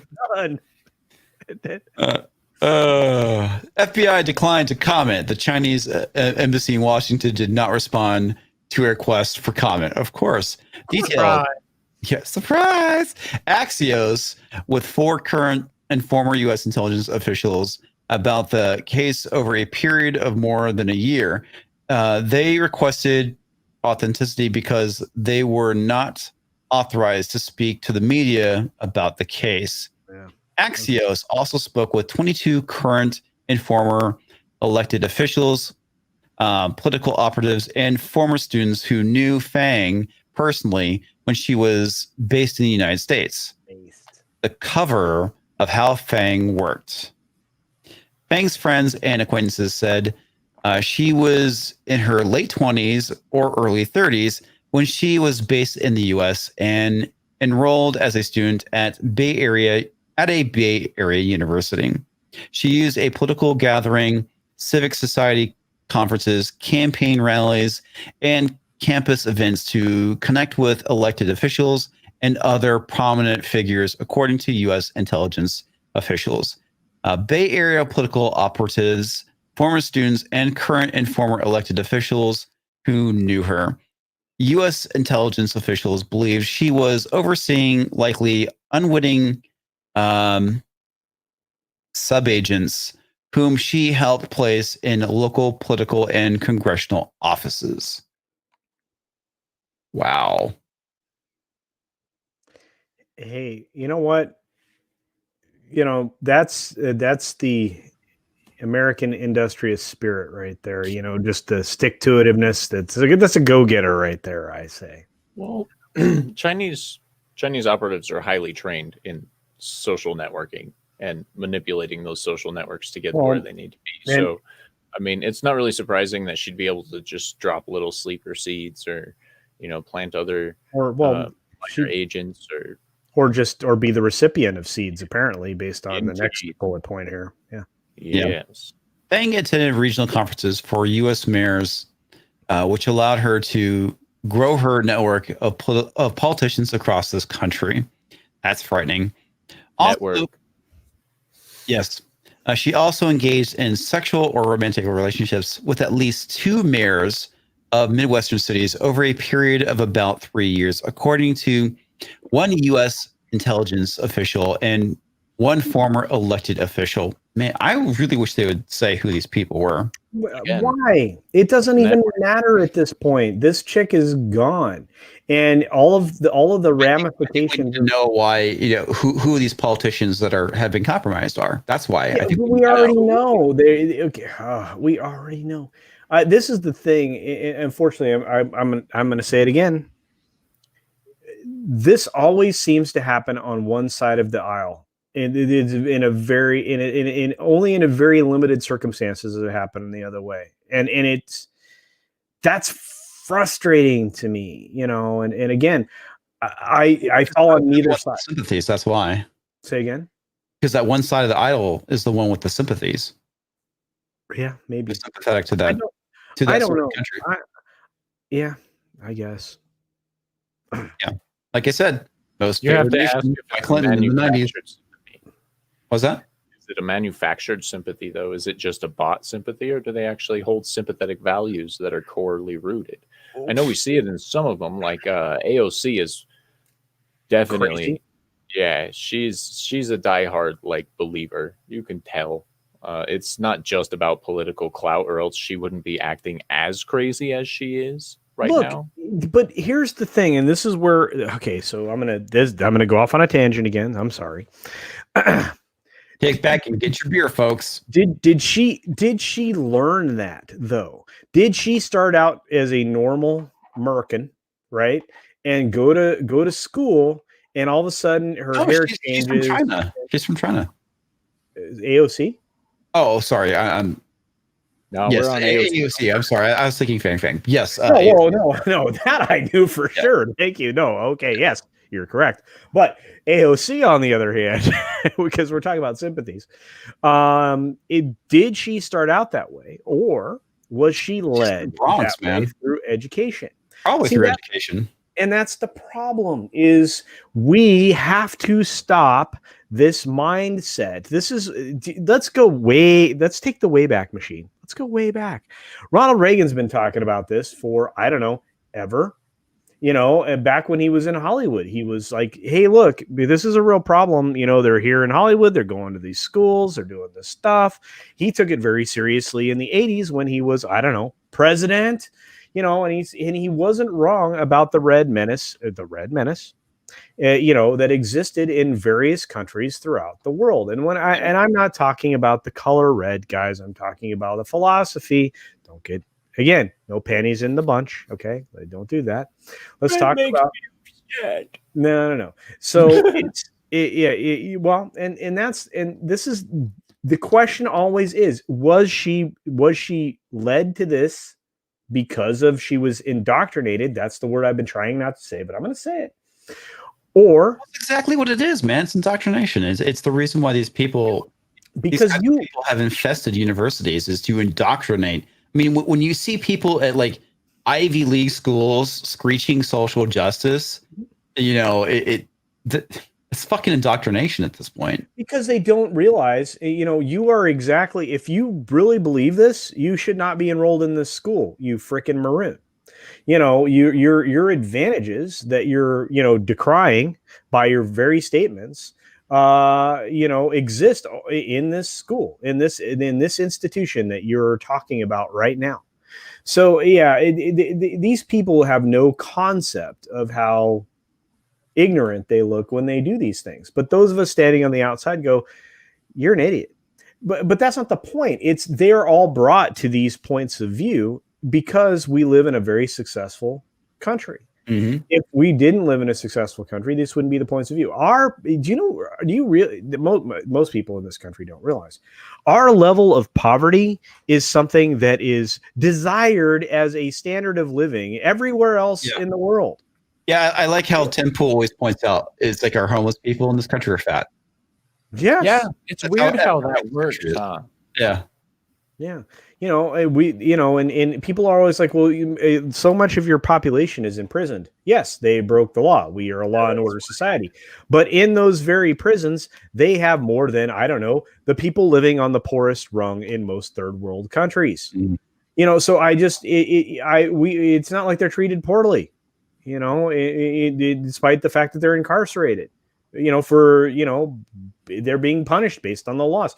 We are a system of laws. Our entire government, every single civilization in the world is formed around a rule of law. And in this country, it's the Constitution of the United States and the Bill of Rights. We became a country because of something called the Declaration of Independence, where we said we hold these truths to be self-evident. We said some very flowery words. We kicked England in the nuts, saying, we are not going to live under your heel any longer. And we're going to do it in a very flowery document that I think is underappreciated for how, concise and clear it was. I mean, I'm sorry. Okay, I gotta get Oh, These sorry. quotes real quick because again the chat is on fire, and I also need to get Jaffo's quote as well. So Toxic Man Flu, there is a good quote for your comics. Here's a good quote for your comics. I think this one you can agree with. The only defense against the world is through knowledge of it. Yeah, the only defense against the world is through knowledge of it, and that's John Locke. And it is a very good one. Jaffo says, but surely Ivy League schools are the most likely place to see systemic racism and inequality. Yeah. Well, yeah. Specifically now against Asians. You live amongst it. I am so disgusted with the so-called elite in this country. You've become the most myopic and thoughtless human beings on the planet. And yes, I'm talking to each and every one of you, because if you are someone who actually, falls into that line of thinking, you really don't understand the country in which you have enjoyed all of the liberties and the excesses that this country has to offer. And you know what? Again, I'm going to say it again. The poorest among us live in excess in this country in a way that we can't possibly understand. All you have to do is go on any form of outreach, go into a work team of any sort. If you're a religious person or of anything, travel the world and find out. Our friend Jay, also known as Drunk 3PO. Oh, by the way, shout out to Drunk 3PO, because that's a thing. He travels the world. He does these good works. He knows what poverty is. If you've ever been to Haiti or even the Dominican Republic, most of it, you'll understand how impoverished the world actually is. Travel to South America, travel to these places. Well, see, and that's one of the things that I wish people would wake up to about socialism or communism, is the fact that the people who have it bad by American standards, first world bad, if you will, if socialism takes over, even what they have, like even the small creature comforts that they have, will disappear. Yep. Because there won't be anything left, because there's no profit driven stuff if it's all social benefit. So what's the point in doing it all, and et cetera, and then we'll actually reach third world status again. Oh, certainly. Yeah. We will have empty shelves. I mean, look, all you have to do is look at the shelves of the grocery stores in Venezuela. They're bad off. You are inviting that level of empty in this world, because you are not allowed to benefit from the toil of your own labor. That is what communism and socialism is all about. Your labors go towards the people next to you that may not be doing one damn thing. That's unacceptable in this country. Yeah, absolutely. It's also the reason why I made that video about prepping, on my other channel. This is something I think all of you should be doing. Yeah. Start small, but do it, because you never know if the Great Reset policies come in here and destroy our ability to acquire food. You're going to need it, and it's you will need to you need to learn life skills. Yeah, if basic you don't have them. skills. Even just the most basic survival skills would benefit people in ways they can't even imagine. For example, if you want to know how to not grow things, look at some videos from the Chaz. Put some cardboard down, put 1.5 inches of soil down, and try to plant things. That's not how you go about things. You have to actually till the soil. You have to cultivate the plants. There's a process, and you should learn it. You should know how to do that. Yeah. You should take your opportunity right now to archive as many survival videos from YouTube as you possibly can, because you don't know when you'll need them. Buy books on it. Practice, and the other thing too is putting these things into practice. Yeah. That is very important. There's a couple of super chats I want to get to, and then we can get back to it. There's a reason people fight tooth and nail to come here. I didn't spend 7 years moving here and earning my right to vote for nothing. Thank you very much. Amen to that. Yeah, seriously, dude. Amen to that for sure. Thank you for joining the world's most successful experience to date. Yeah. Experiment. Excuse me. Experiment. Yeah. Experiment. Capitalism is actually aiding the world's ability to escape abject poverty much faster than UN projection. The ability to turn food and time into value is the best basis for a society. Absolutely. I agree, and this is the And thing. it's accurate. Yeah, it is very accurate, and I love to hear that coming from people who are on the left, because that is so true.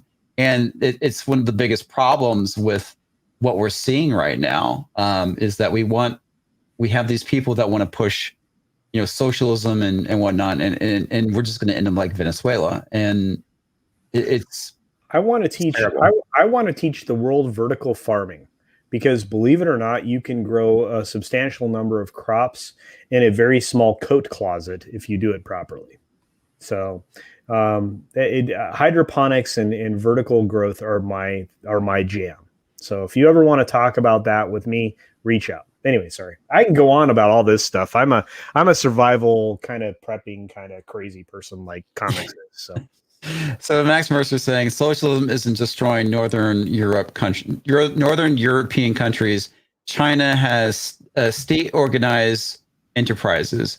Oh, and how somehow China had all of our manufacturing transplanted into its economy. Yeah, I mean, it's because somehow we got sold out, man. It happened. It's been happening for a number of years. Well, and what I think a lot of people overlook is the fact that like China, every business in China belongs to the Chinese government. Yeah. According to their laws. So any Chinese corporation or Chinese private enterprise that buys anything American, companies, land, resources, anything like that, they're giving it to the state of China because they are a Chinese company.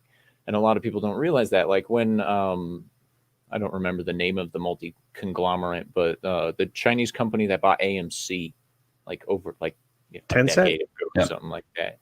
Was it Tencent? I don't even remember. Yeah, and it was like a lot of people didn't think that was a huge deal, but it's like, okay, do you understand how big the entertainment industry is? And you're talking about AMC theaters. They are second to Regal, and they are now owned by a foreign state, so they get to decide what you get to see overall in these theaters. Oh, Jesus. And like my town, I have an AMC. I have to drive at least 45 minutes to get to any other theater that's showing the movies I want to see. I'm just glad that the theater that I go to is locally owned. What do you yell fuck off to, Mata? I'm kind of curious because I just saw fuck off. I wasn't sure if it's something we said or was it something in particular. Just for fun, here's some more stuff. Hang on, let me get the Toxic Man for the super chat, then we'll continue. Toxic bang for $5. Swalwell tilled her soil all right. He plowed the Chinese garden. Yes, he brought proper feng shui to that one. Yes, and the last one from Mr. Tickle Trunk real quick. It's because I'm an actual liberal. Yeah, it's pretty apparent that you are. You Yanks need to stop using the word liberal to talk about the entire left. Yeah, I agree, man. It's you're right. You are absolutely correct in that. It dilutes us liberals no favors. Yeah, I mean, it gets tossed around. That's why I always say leftist, and I don't refer to people who are liberal as liberal. I always say leftists are far left rather than using the term liberal because I know it's not accurate. Sometimes that makes sense, though. Yeah. So anyway, so to continue on from what I was saying, Disney is the prime example of a company you should be concerned with because they have multiple business interests in China, which include the park in Shanghai and now, unfortunately, Hong Kong. So the government of China is in partnership with one of the largest media entities in this country. That's problematic. That lends itself to putting us in a position where we can be propagandized by one of our very own media companies in this country. Their influence is pretty hefty. They have a majority ownership of the parks located in China. Just so you know. Yeah.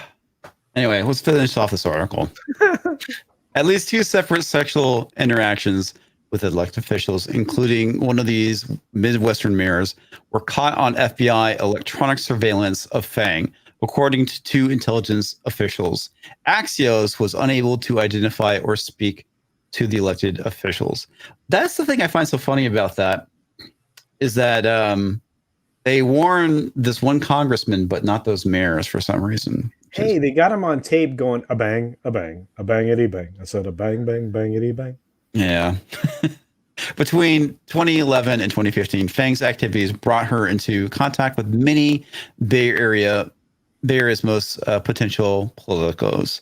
She volunteered for Ro Khanna's unsuccessful 2014 House bid, according to a former campus organizer in social media posts.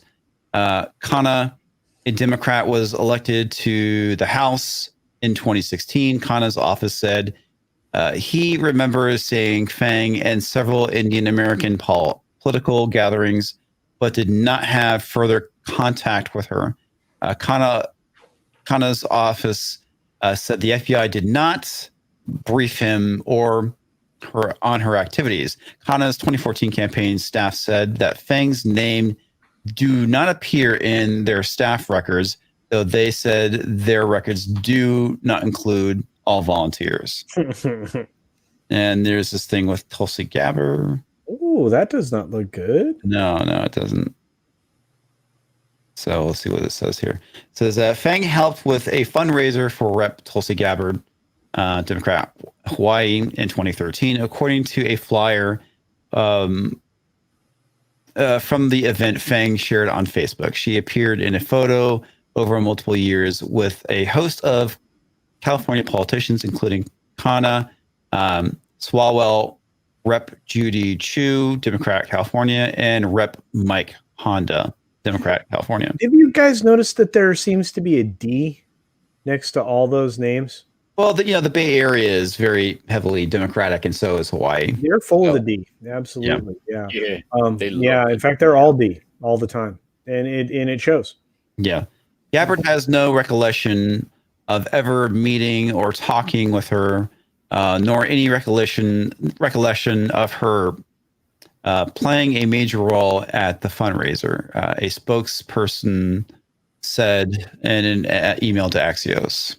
By the way, if anybody wants to talk about the R next to somebody's name, all they have to do is bring up corporate pollution and stuff like that, and I'll be happy to talk about the R's.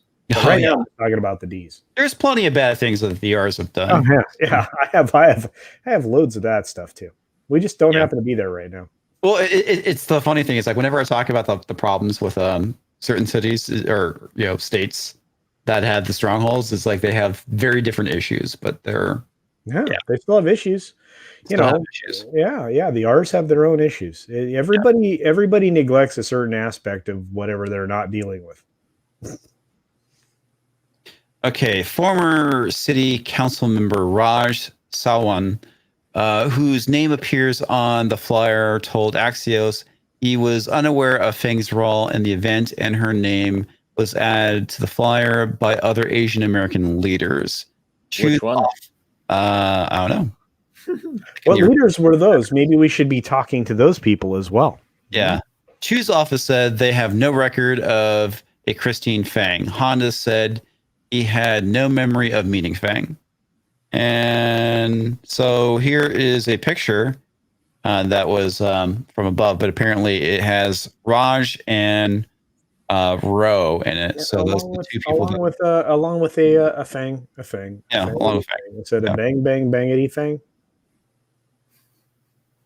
Okay, the bottom line, U.S. officials believe Fang's real reason for being in the U.S. was to gather political intelligence and to influence raising U.S. officials on China-related issues. Close relationships between U.S. and elected officials and a covert Chinese intelligence operative can provide the Chinese government with opportunities to sway the opinions of key decision makers. Okay. Yep. That's exactly what a honey trap does. Well, that, and it allows you to sow your seed. Yeah. Yeah. So to speak. Beijing may aim to influence foreign policy issues directly related to China or issues closer to home, such as partnering with the Chinese companies for local investment an issue particularly salient among local level officials such as a mayor and city council members. Sounding the alarm, the U.S. response. God damn, this is a long article. Yeah, it is. Yeah. Let's see. U.S. counterintelligence officials said they believe Fang acted at the direction of China's Ministry of State Security, MSS, the country's main civilian spy agency. Is there such a thing as a civilian spy agency? It seems rather weird. Anyway, scroll too far. Well, you have different types of spies. You know, you have military spies. You have. I know, but would you consider something like the FBI or the CIA to be civilian? That seems like it's more government. No, CIA being a covert organization, no, but we have various different intelligence services with initials that do different types of jobs. But I can see why they would need to break it up, because come on, you have the education spies, you got the political spies, you got you gotta kind of break it up, right? Groups. That's kind of what they want everything to do, right? Just break it up into little tiny groups. Well, the other thing too that we haven't really hit on yet, which is kind of interesting, is the whole thing with all these like professors that are getting indicted because they've been taking Chinese money to spy, which is pretty scary. Yeah, they're taking that money at a lot of the schools that our people, that our representatives and stuff went to. Yeah, and where they were being indoctrinated. We were talking about some Ivy League stuff, I think, just a little while ago. Mm-hmm. Right. Yes.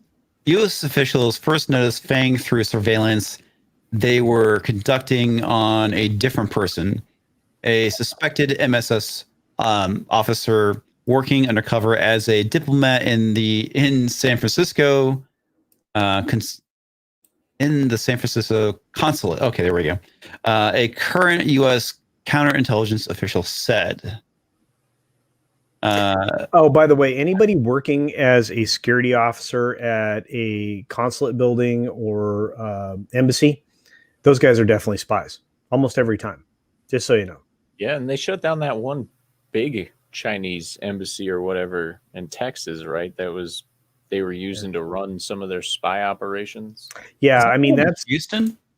Yeah, that's it's the blue area of Texas. But yeah, so anywhere there's blue, you're gonna, dude. I can't believe I have to say that every time, but it's true. So, but honestly, yeah. So anytime even with us, we send the security official, the guy that's in charge of security, is almost always a spy. Just so you know, and he runs at least 2 or 3 people in the local region. So, and just what you're saying, it was in Houston. Yeah, but that's their gig. When you're at the embassy, consulate, whatever, that's your gig as a security guy. You're running the spies on behalf of the alphabet agencies. Crap! Yeah, okay. When we're talking about earlier, the whole thing with Clinton and that one guy, I remember there's this one bit that Rush Limbaugh did. Because somebody brings up Secret Agent Man. Secret Asian Man. That's Secret Asian Man. Yeah. Yeah. Oh my God. It's great. Yeah. It's like, okay, now I'm remembering all this crap now. That was the bag man for the Clintons that gave away all the rocket secrets to the Chinese. So yeah. And that's verifiable. That can't be argued. Despite the fact that everybody was going after Limbaugh at the time for that, guess what? He was right, and he was right. You always get attacked for the truth by someone. Yeah, of course. Yeah, nobody wants to hear the truth. You can't handle the truth. Yeah, pretty much. The suspected officer used the consulate as a base to do outreach to state and local level U.S. politicians, including inviting them on a trip to China. The official said. The official added that both Fang and the suspected officer were focused on gathering political intelligence and conducting influence operations in the Bay Area. Axios collaborated through the U.S. Department Department records that a Chinese diplomat with the same name as the suspected MSS officer was stationed in San Francisco during the period Fang was there. Okay, so handler and operative. That seems that way. Isn't this interesting? We're getting this information from Axios, who I don't have a lot of faith in, but this is actually a researched and an investigated long-term story that we don't get anymore. Journalism doesn't work this way anymore. So when we get actual journalism, It's kind of shocking, isn't it? Yeah, it's terrifying almost. Fang and the suspected officer met or spoke on numerous occasions. Yeah, it definitely seems like operative and handler. Leading U.S. officials to look into Fang's own background and activities, the official said. However, Fang's main intelligence handler were believed to be based in China, according to 2 U.S. officials.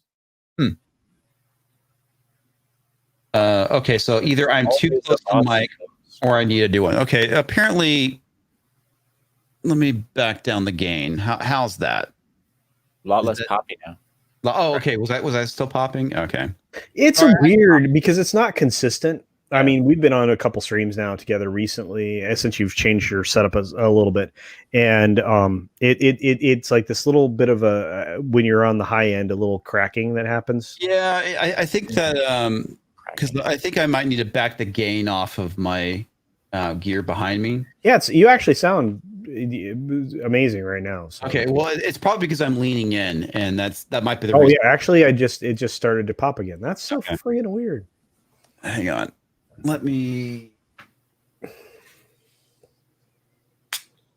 I always need a hair and see if that. I don't know what it is about your streams, Comix, but I always need more booze. I don't know what the deal is. Yeah, I don't know. Well, the thing that annoyed me is I after I did Friday Night Tights, because I was having some issues, I had to switch over to my other mixer, which has now been removed. I went and tested it, and I wasn't getting any popping. So hopefully that takes care of it now that I backed it down.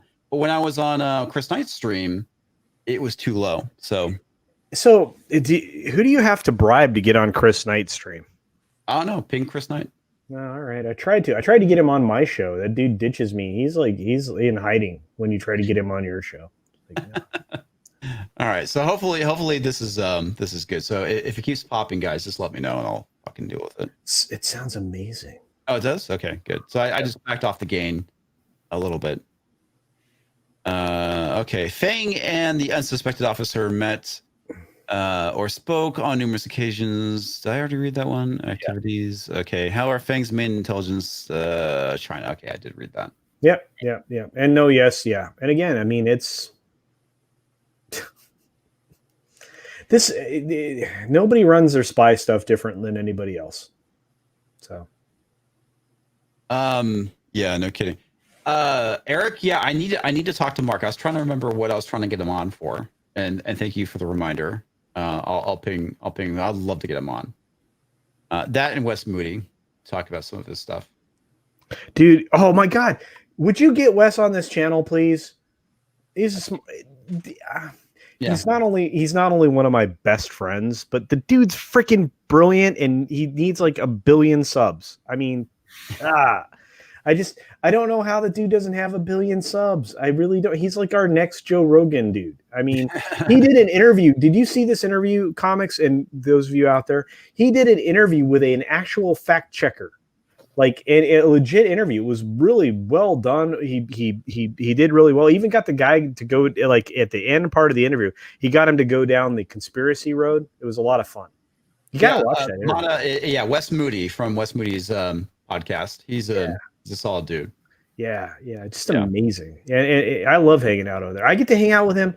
I get to hang out with him on Tuesday and Wednesday nights. That is a blast. I'm going to make Sir TalksAlot go over there too. It's going to be a lot of fun. All right. Meg was put under FBI surveillance for.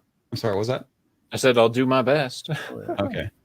4 current and former U.S. officials said the FBI's San Francisco division led a counterintelligence investigation into Fang's activities, according to 1 current and 1 former U.S. intelligence official.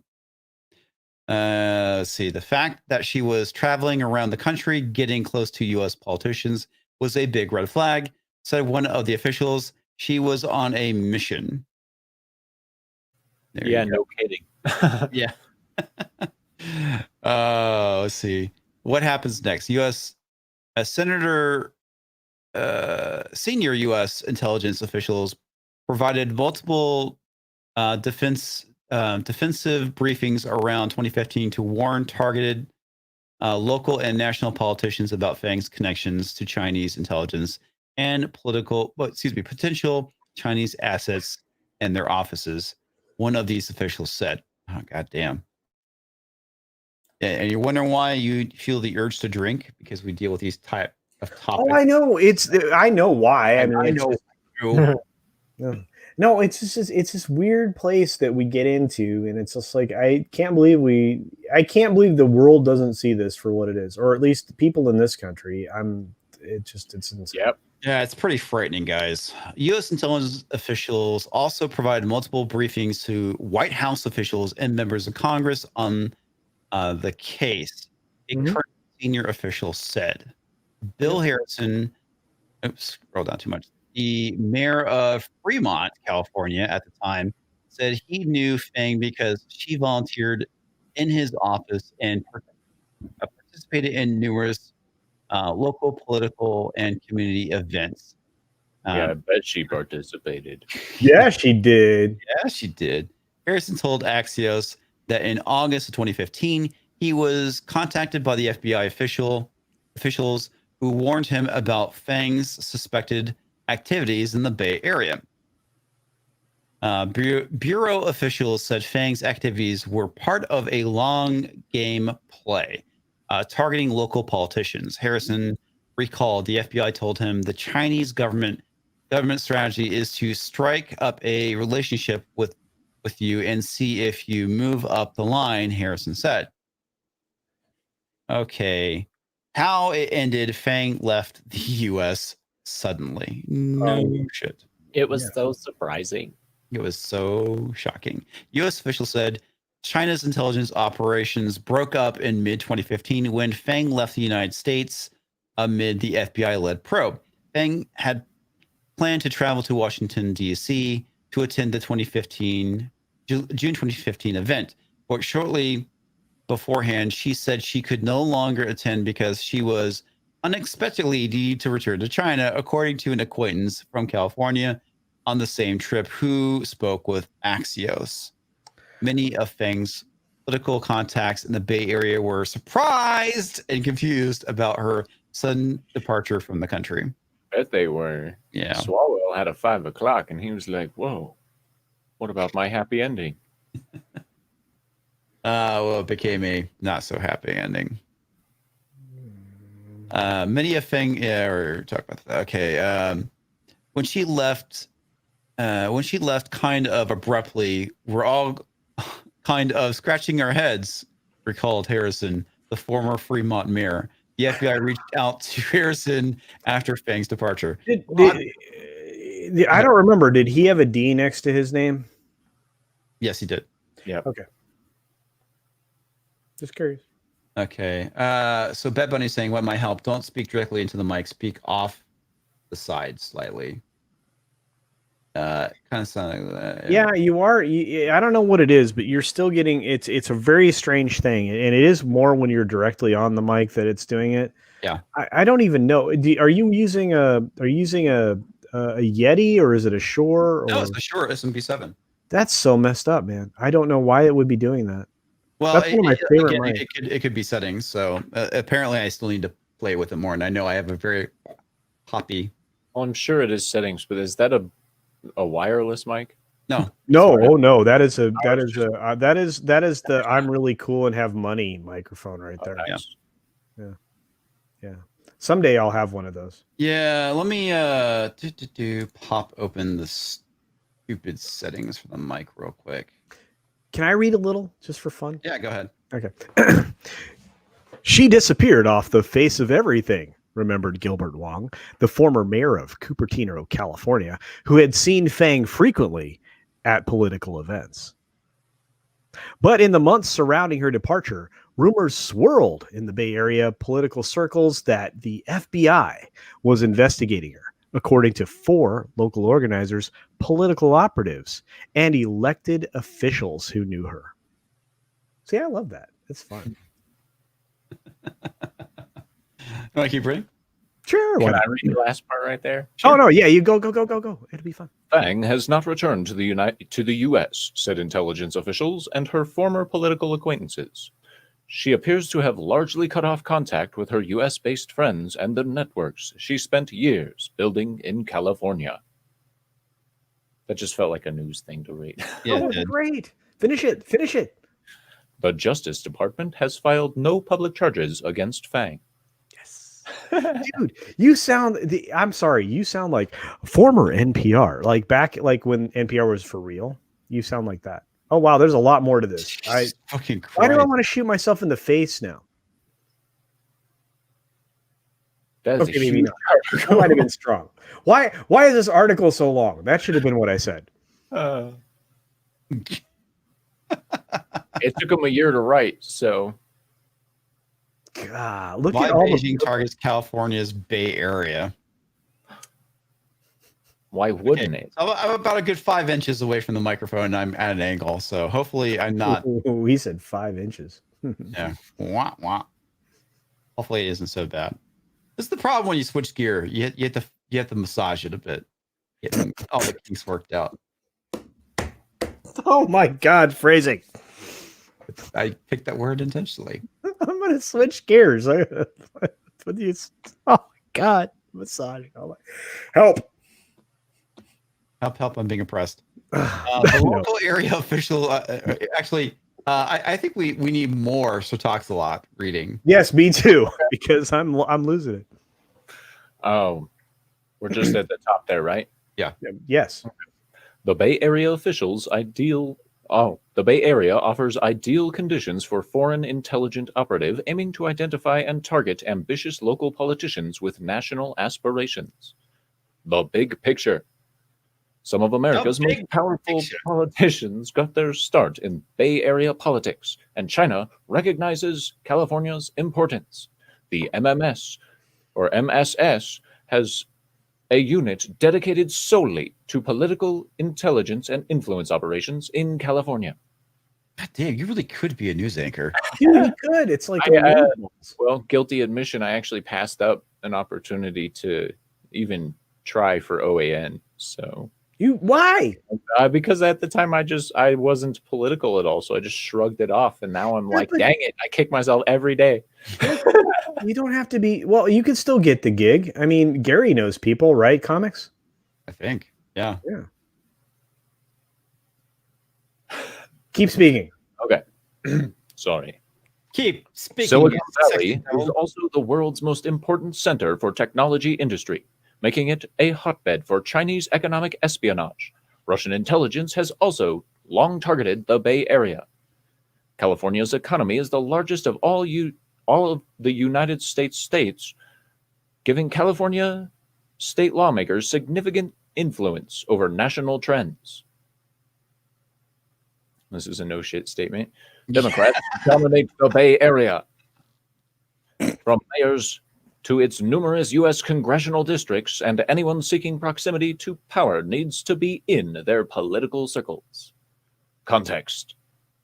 The FBI's extensive surveillance of left-wing political groups in the 1960s and 1970s has created a lingering distrust of the Bureau and still exists today. The Bureau that still exists today in the Bay Area politics. Mm-hmm.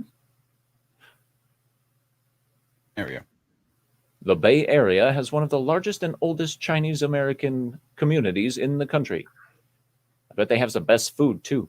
Keeping tabs on Chinese diaspora communities is a top priority of China's intelligence services, U.S. officials said.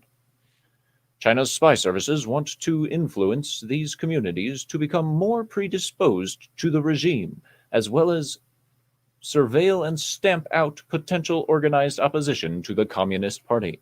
Okay, real quick, I got to intervene because it's like one mention of Gary's name, and then suddenly all the comic book shop jokes start coming out. Excellent. I love that. It makes me very happy. He did own a comic book shop. Yeah, he did. Yeah. Just in case people didn't know. No, absolutely. And I still think that's one of the best drinking games for Friday Night Tights, although it's stopped because nobody's doing that anymore. So if you could remind Jeremy and Ryan and everybody else to like throw the comic book shop in there. It's only when he mentions it. I know, but you have to get him to start talking about it, or else the drinking game can't start. I'll have to mention that. Well, Gary watched the streams. He'll see it. So. All right. Okay. Where was I? I don't know. But I want to say this. Mm-hmm. You're very good at that. Thank you. Yeah, I'm sure people are far more entertained by you reading it than me.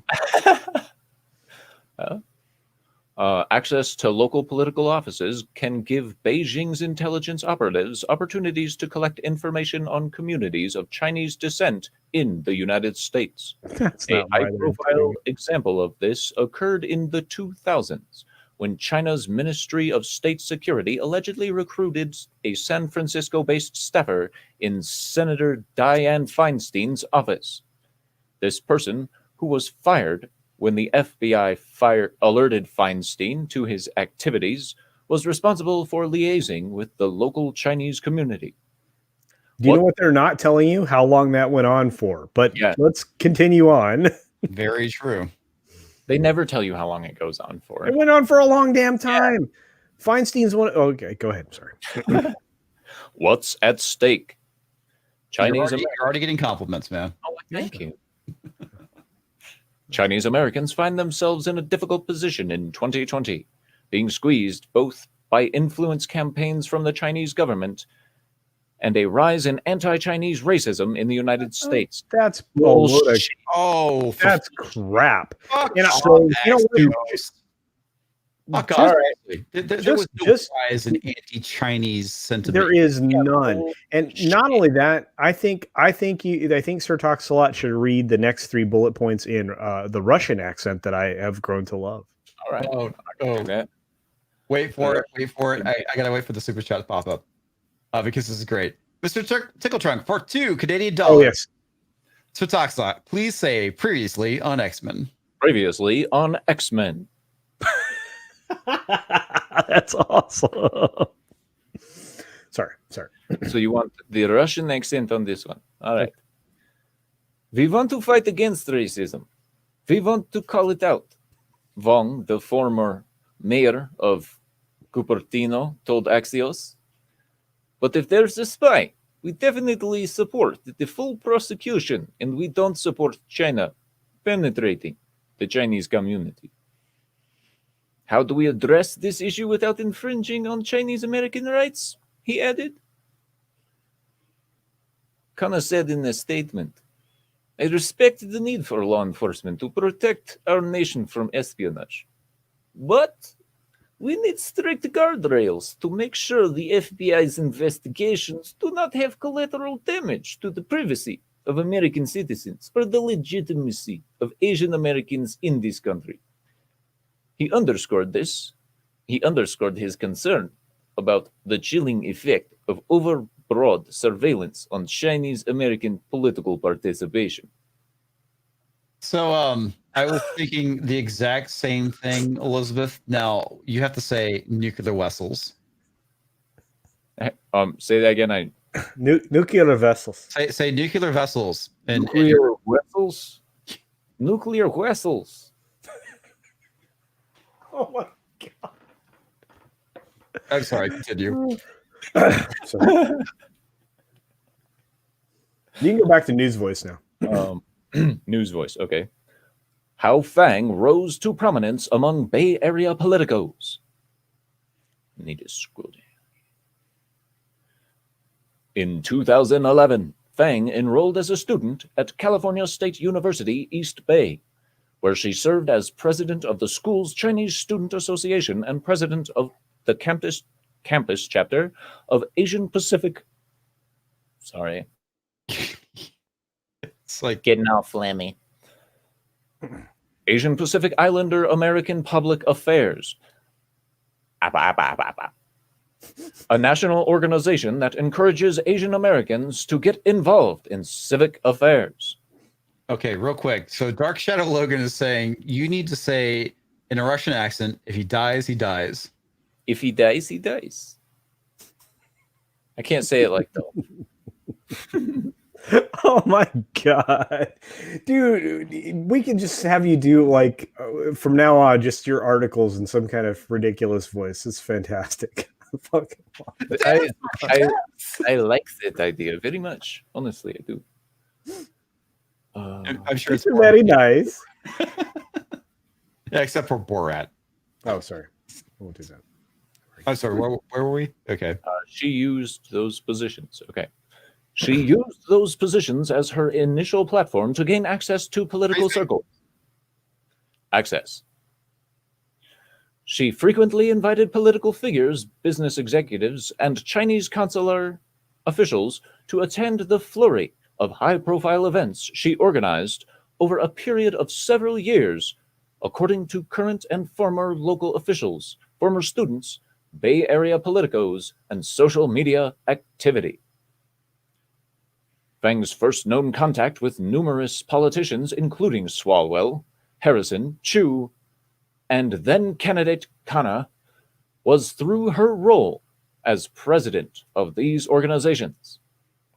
Fang received a Campus Pride Award for the work she did on behalf of the Chinese Student Association during the 2012 and 2013 academic year. During this time, Fang maintained unusually close ties to Chinese consulate in San Francisco. It's common for Chinese Student Association presidents to communicate frequently with Chinese consular officials, but Fang's relationship to the San Francisco consulate was especially close, according to social media posts, event flyers, photographs, and one current U.S. intelligence official. This is so great. God damn. How much more do we have to... Dude, I don't know, but at some point I have to sleep tonight. I know, because it's already after 11. So. Yeah. Look, here's the deal. This guy was compromised.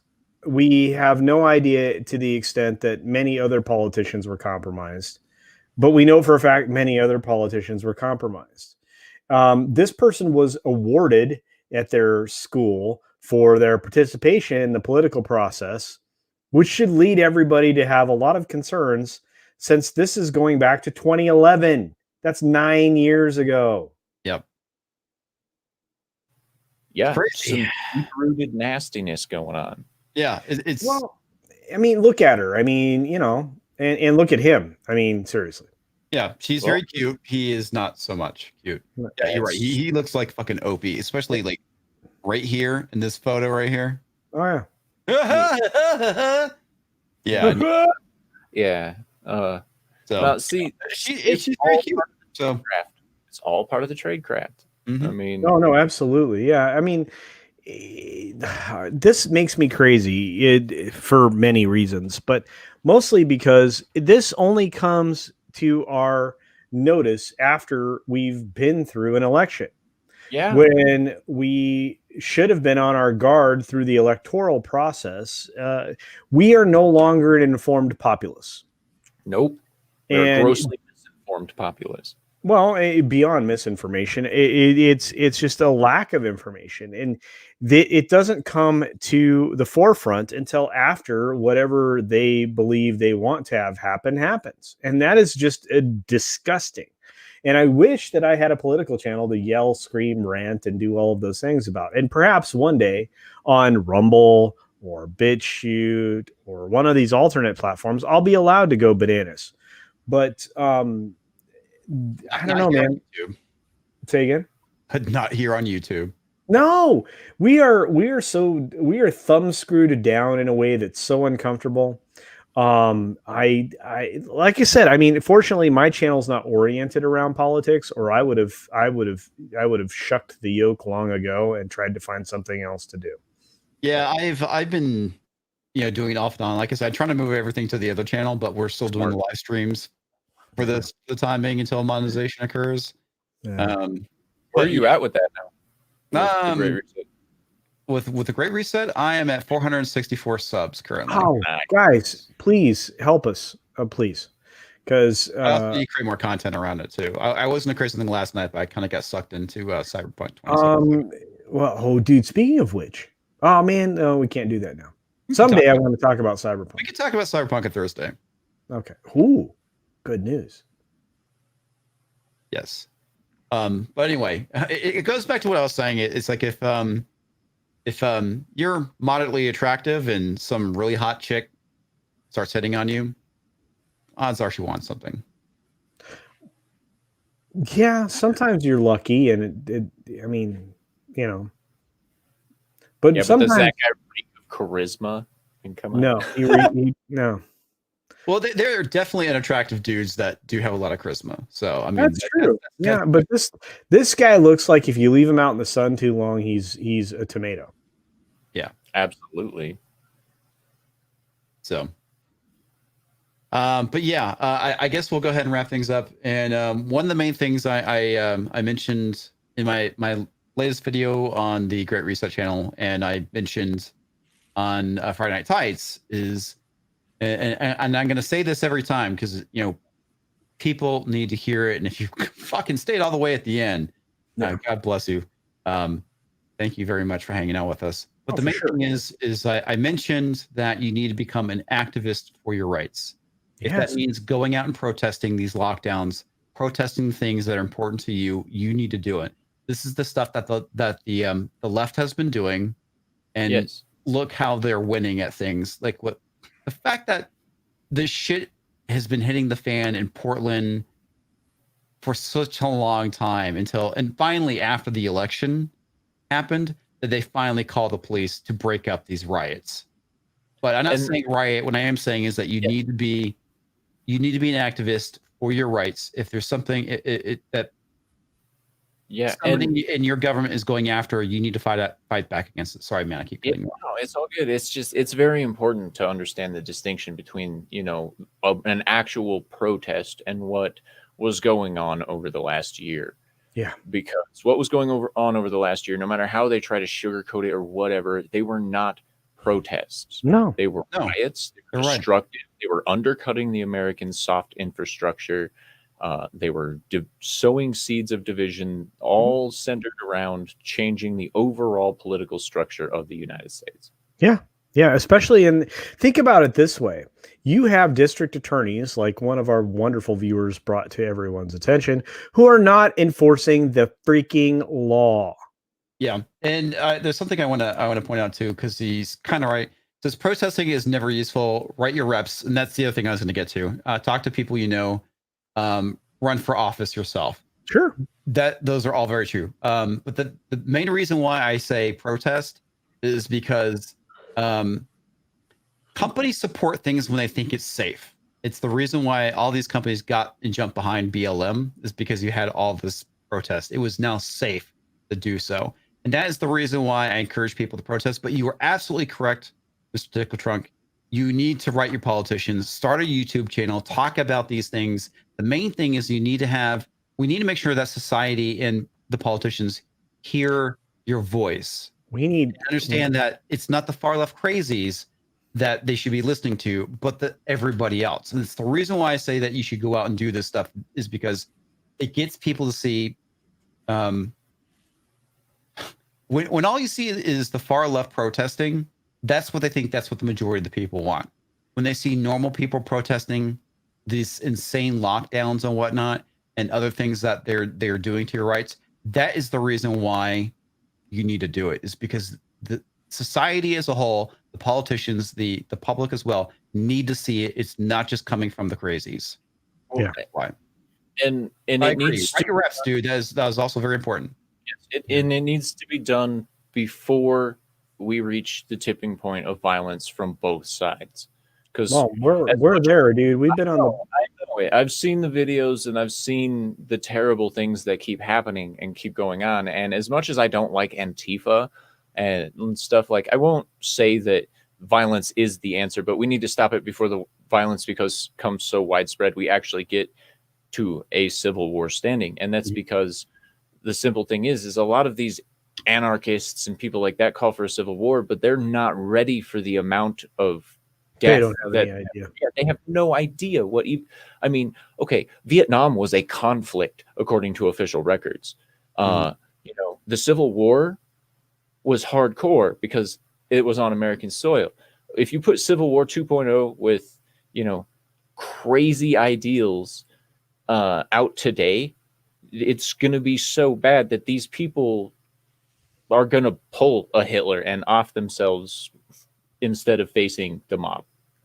They're the people in charge of these organizations that think they're big and bad. If an actual civil war broke out, they would piss themselves and then off themselves. Yeah, they're really not That's the thing prepared. nobody wants. You hear people out there saying, "Yeah, dude, we need to have another civil war." It's like, no, no. we don't. We do not No. ever. Because here's the problem. It creates an opportunity for us to be overrun by another country. And we believe me, you don't want that to happen. Although I have to say, I don't think it lasts very long. And I don't think anybody would be able to mobilize fast enough to take advantage. And I don't think substantially the governmental organizations would change all that much fundamentally. But I believe that the noise in the world, at least in this country, would be changed very quickly.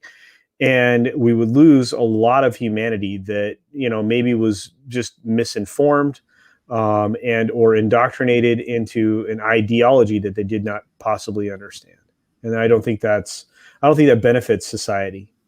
So, Yeah. No, it does. but that's just me. That's just me. Look, this was probably, you know, one of the weirdest ones we've done. Oh yeah. let me get this real quick because I think it's kind of important too. It says, try and stop those who go to Antifa and face them. If Antifa had no opposition ion person, the only opposition will be the cops, and news can't misuse the footage. They hit old people instead. Yeah, they did. Yeah. And not only that, but also at the same time, they also started, and this is the problem with these organizations. They waltzed into neighborhoods at that point because they no longer got the traction because nobody was interested in even trying to have discourse with them or converse with them. They didn't have anybody to interact with. So they went into neighborhoods and caused more kinds of chaos. That's unacceptable. And Absolutely. Yeah. I think it's different if they're going into your neighborhood. I agree that they should be left. Don't interrupt your enemy when they're making a mistake, and they make a lot of fucking mistakes. Yeah, that's all they do. Yeah. All right, gang. I know it's holy crap. We're almost 30 minutes past what we normally try and shoot for, which is 2 hours. We will start with the magnificent Sir TalksAlot. Hello. Hold on. Oh yes. Just delay it a little bit. I'm Sir TalksAlot. You can catch me on my new channel, Not Entertainment Worthy Stuff Central, or News. That's where I do all of my political commentary. I read news articles and talk about my personal feelings regarding those articles. I make some jokes. That's what I do. And of course, you can come on over to Sir TalksAlot main channel. I just hit 100 subscribers, so I'm super happy about that. And I'm also working on Frank Lee versus the Loch Ness Monster, which will be a fantastic skit. So hopefully have that out by Wednesday. Awesome. Culture Casino, who is busted on his phone. Well, no, I wasn't busted. I was trying to, tweet things. But look, I have to say I really appreciate being here every single time that Comix has me on. And I want you to check out Sir TalksAlot's channels. I think that's great. I want you to check out both of Comix's channels. Starting in the very near future, I will have a daily channel as well. So keep an eye out for that. But most importantly, I want you to check out all of the other creators that we've mentioned during the course of the stream. They absolutely deserve your support. Check out each and every one of the folks that you already check out. And the reason that I say that is because you may not be subscribed anymore. I have lost a large number of subscribers, many of which have resubscribed saying we were unsubscribed. And I know that sounds like a load of, bologna sausage, but it's happening a lot. And I would appreciate you all doing that. Go to your regular folks, the folks that you watch on a regular basis, and just double check that you're still subscribed, because you might find that you're not. just like I did on a few the other day. So other than that, have a great night, guys. We wouldn't be here without you. Thank you so very much. All right, I want to get the last minute super chat that comes in from Crazy Cat Guy for $3. It is a fox saying bye-bye. At least I think it's a fox. Could be a dog. It could be one of those Japanese dogs. But Yeah, Shiba Inu. yeah. All right.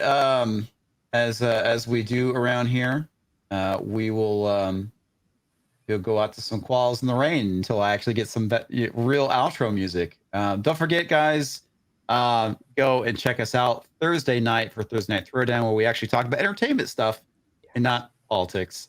And I guess we'll be talking about some cyberpunk stuff. Yeah. And of course, if you have not subbed to the Great Reset channel, let me pop the link in the chat so you guys can go and do that as well. I have 3 whole videos up there, and there'll be more. And there it is. And koalas in the rain, koalas in the rain, no fucks given, koala